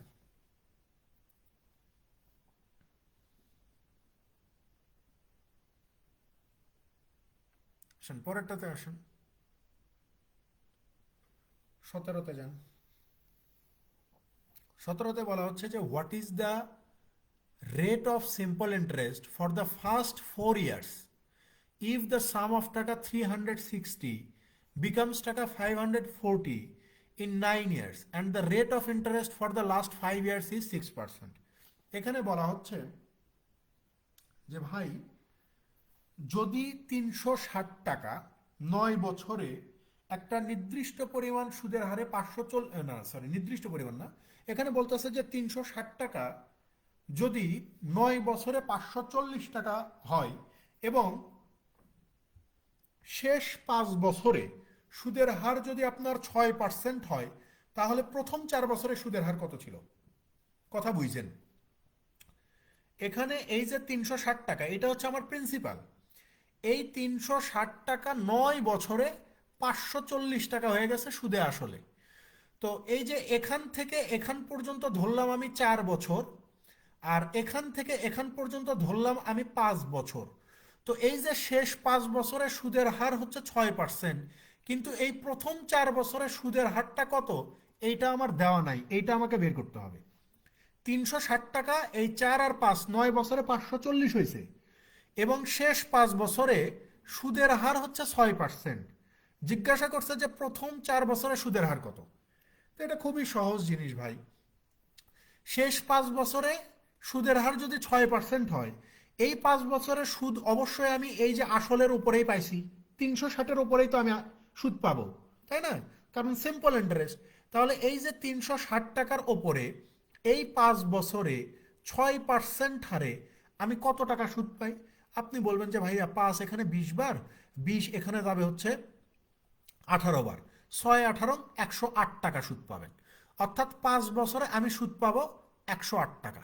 এখন কথা হচ্ছে যে 9 বছরে আপনি কত সুদ পাইছেন? 9 বছরে কত সুদ পাইলেন? আপনি বলবেন যে ভাইয়া 9 বছরে আমি সুদ পাইছি, এই যে আমার সুদে আসল হচ্ছে 540 আর আসল হচ্ছে আমার 360, তাহলে আমি সুদ পাইছি 180 টাকা।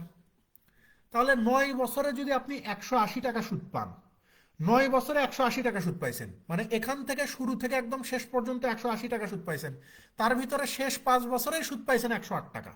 তাহলে প্রথম 4 বছরে আপনি কত টাকা সুদ পাইছেন? আপনি বলবেন যে 180-র ভিতরে 108 টাকা সুদ পাইছি শেষ 5 বছরে, তাহলে প্রথম 4 বছরে আমি সুদ পাইছি এই যে 72 টাকা। তো এখন আমি বের করতে পারবো না যে প্রথম 4 বছরে আমার সুদের হার কত ছিল? আমরা তো জানি রেট পার্সেন্ট মানে কি, এই যে 100 গুণন মোট সুদ, তাহলে প্রথম 4 বছরে সুদ কত পাইছি? এই যে 72 টাকা। আসল কত? 360 টাকা। সময় কত? এই যে 4 বছর। 72 এটার ভিতরে কতবার যাবে? 5 বার যাবে। 4 5 20, 20 এই 100-র ভিতরে কতবার যাবে? 5 বার যাবে। তার মানে প্রথম 4 বছরে আমার সুদের হার কত ছিল? 5% ছিল। 5% ছিল। প্রথম 4 বছরের সুদের হার 5%।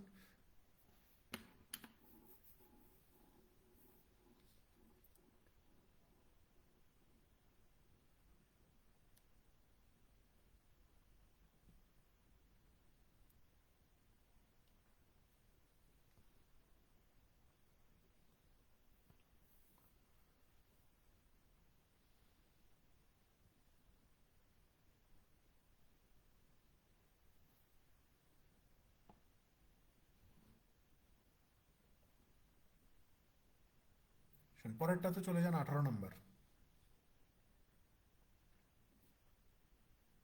দেখেন 18তে কি বলা হচ্ছে যে if simple interest on a certain some of money is টাকা 256 and the rate of interest per annum equals the number of years, then the rate of interest is what?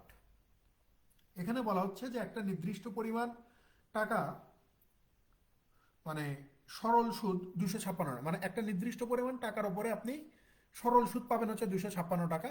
তো এখানে বলা হচ্ছে যে রেট অফ ইন্টারেস্ট আর time এই দুইটাই হচ্ছে ইকুয়াল। কিছুক্ষণ আগে এরকম করে আসছি না যে রেট অফ ইন্টারেস্ট যদি ধরে নেন যে x% হয়, তাহলে টাইমও কত হবে, x বছর হবে। তো জিজ্ঞাসা করছে যে তাহলে রেট অফ ইন্টারেস্টটা কত। দেখেন ভাই, সিম্পল জিনিস,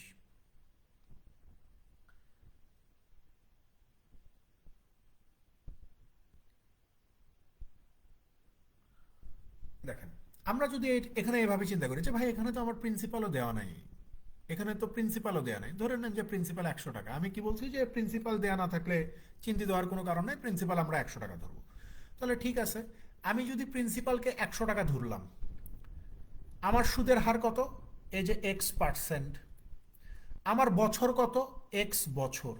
তাহলে 100 টাকার উপরে x% হার সুদে x বছরে আমি কত টাকা সুদ পাবো বলতেছে ওরা, এই যে 256 টাকা। এই 100 কিন্তু আমি ধরে নিছি যে আমার প্রিন্সিপাল 100 টাকা। তাহলে এই 100 আর এই 100 ক্যান্সেল আউট হয়ে যাবে, x আর x গুণ করে দিলে x স্কোয়ার সমান সমান 256। তাহলে x সমান সমান কত হবে, √256। তাহলে x এর মান কত, 16 না, 16। জিজ্ঞাসা করছে যে সুদের হার কত, আমরা ধরছি সুদের হার x%, তো x এর মান কত, 16%।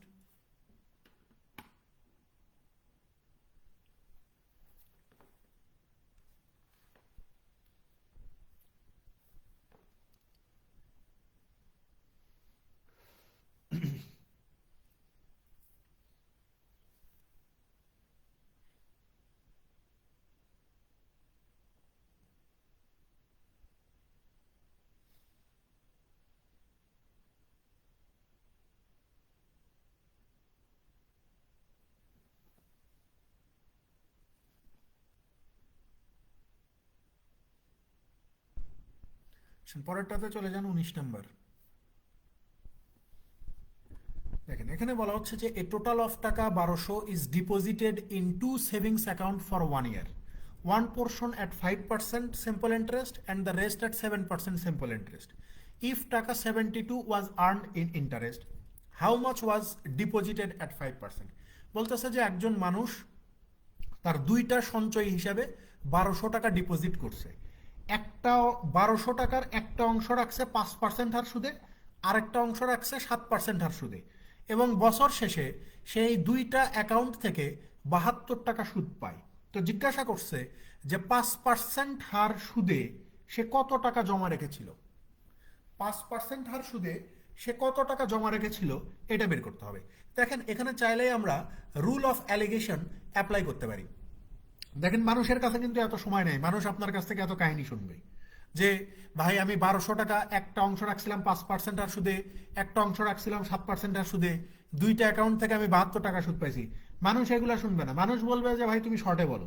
তখন আপনি কি বলবেন যে ভাই আমি এই দুইটা অ্যাকাউন্টে আমি টোটাল জমা রাখছিলাম 1200 টাকা, 1200 টাকা জমা রাখছিলাম, এই দুইটা অ্যাকাউন্ট থেকে আমি কত টাকা সুদ পাইছি, এই যে 72 টাকা। তাহলে দুইটা অ্যাকাউন্ট থেকে গড়ে কত পার্সেন্ট সুদ পাইছি, দুইটা অ্যাকাউন্ট মিলে 72 টাকা সুদ পাইছি।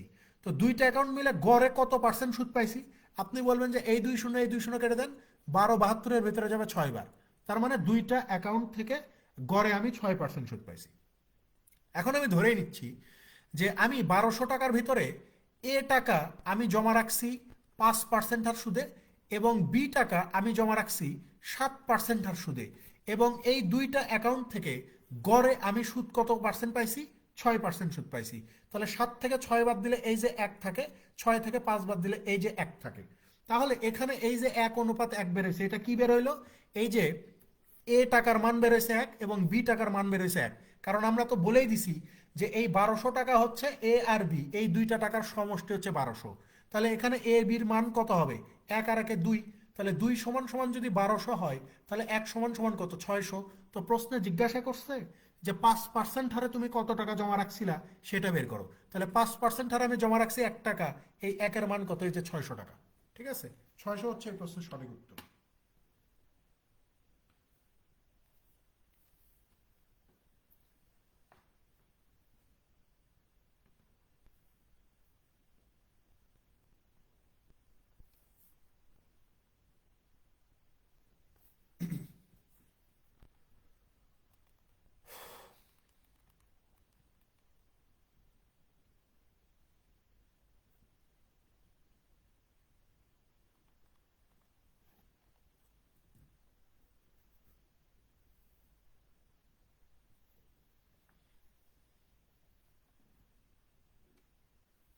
পরেরটাতে চলে যান, লাস্ট ম্যাচ আজকের 20 নম্বর। দেখেন এই ম্যাথটাতে একটু মানে অন্যগুলোর থেকে একটু আলাদা, একটু ডিফারেন্ট। ঠিক আছে, একটু বোঝার চেষ্টা করেন। সহজ, একদম সহজ একটা সমাধান দিব। বইয়ে ওয়েবসাইটে যেগুলো দেওয়া আছে ওইগুলোর চেয়ে একদম সহজ সমাধান দিব, জাস্ট একটু বোঝার চেষ্টা করবেন।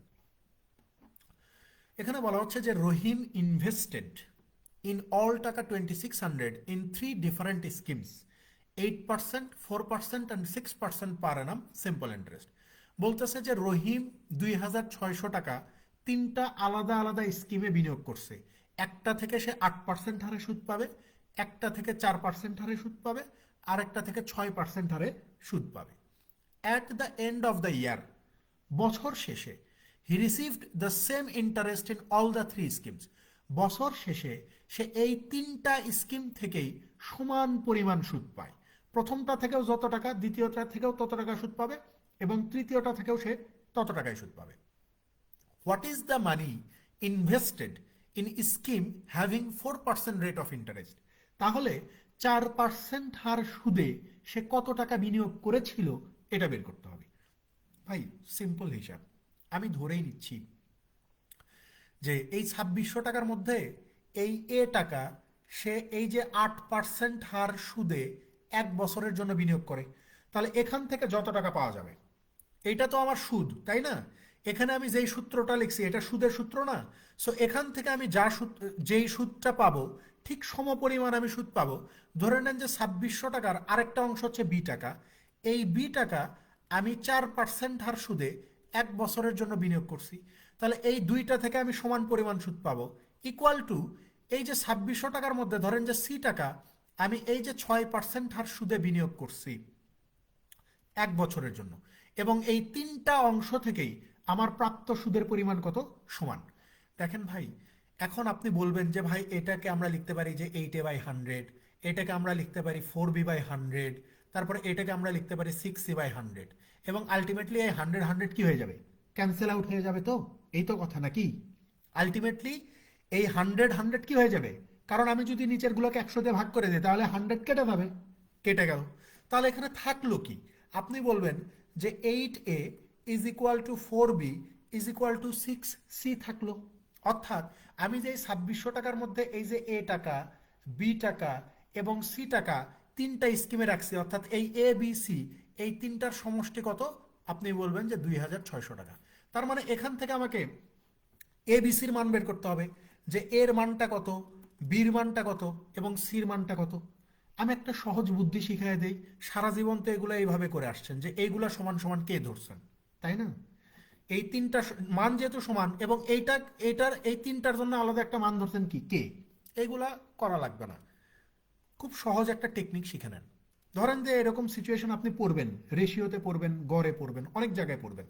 এখন আমি এখান থেকে এবিসির মান কিভাবে বের করব? আপনি যখন যেটার মান বের করবেন, ধরেন আমি এর মান বের করব, এই এরটা বাদ দিয়ে এই যে বির সাথে যেই 4 আছে আর সির সাথে যেই 6 আছে, এই দুইটাকে গুণ করে দিব। আবার বিরটা যখন বের করব, বির ভ্যালুটা যখন আমরা বের করব, তখন আমরা কি করব জানেন? বির ভ্যালুটা বের করার সময় এই যে এর এই 8-এর সাথে সির এই 6টাকে গুণ করে দিব, ঠিক আছে? তারপরে সির ভ্যালুটা বের করার সময় এর 8-এর সাথে বির এই 4কে গুণ করে দিব। গুণ করে দিলে কি হচ্ছে? 4 6 24, 6 8 48, আর এখানে কত? 4 8 32, তাই না?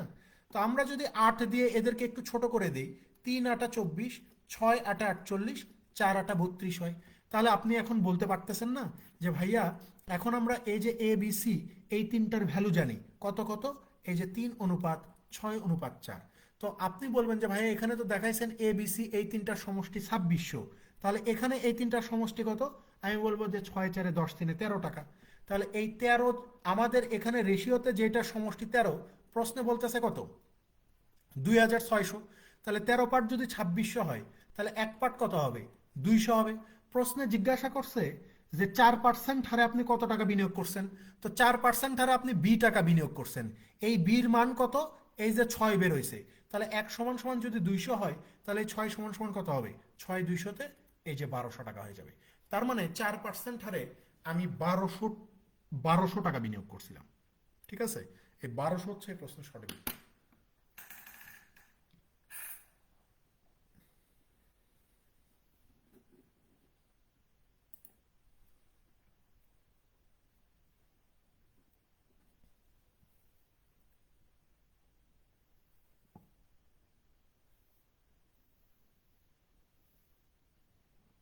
বোঝা গেছে ভাই?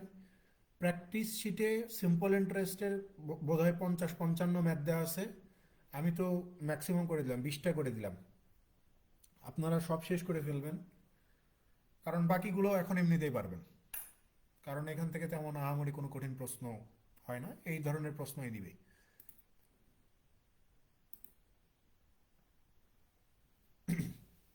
এবং আমাদের নেক্সট ক্লাস খুব ইন্টারেস্টিং হবে কম্পাউন্ড ইন্টারেস্টের উপরে। এবং আমি গ্যারান্টি দিয়ে বলতে পারি যে কম্পাউন্ড ইন্টারেস্টের ম্যাথ কখনো এইভাবে করেনি। পিডিএফ ওপেন হয় না, এটা আসলে আমি মানে বিশ্বাস করতে পারলাম না যে পিডিএফ ওপেন হয় না। পিডিএফ অবশ্যই ওপেন হয়, প্রত্যেকটা ব্যাচেই এইভাবে আমরা পড়াচ্ছি, এইভাবেই নোট দিচ্ছি, পিডিএফ ওপেন হচ্ছে। আপনি ইউটিউবের সহায়তা নিতে পারেন, আপনার কাছে থাকা কোনো বন্ধু বান্ধব যে এই বিষয়ে অভিজ্ঞ, তাদের কাছ থেকে সহায়তা নিতে পারেন বা শিখে নিতে পারেন। ঠিক আছে? পিডিএফ ওপেন হচ্ছে, পিডিএফ নিয়ে কোনো ঝামেলা নেই। ঠিক আছে? তো দেখা হবে ইনশাল্লাহ নেক্সট ক্লাসে। ভালো থাকবেন সবাই। আল্লাহ হাফেজ।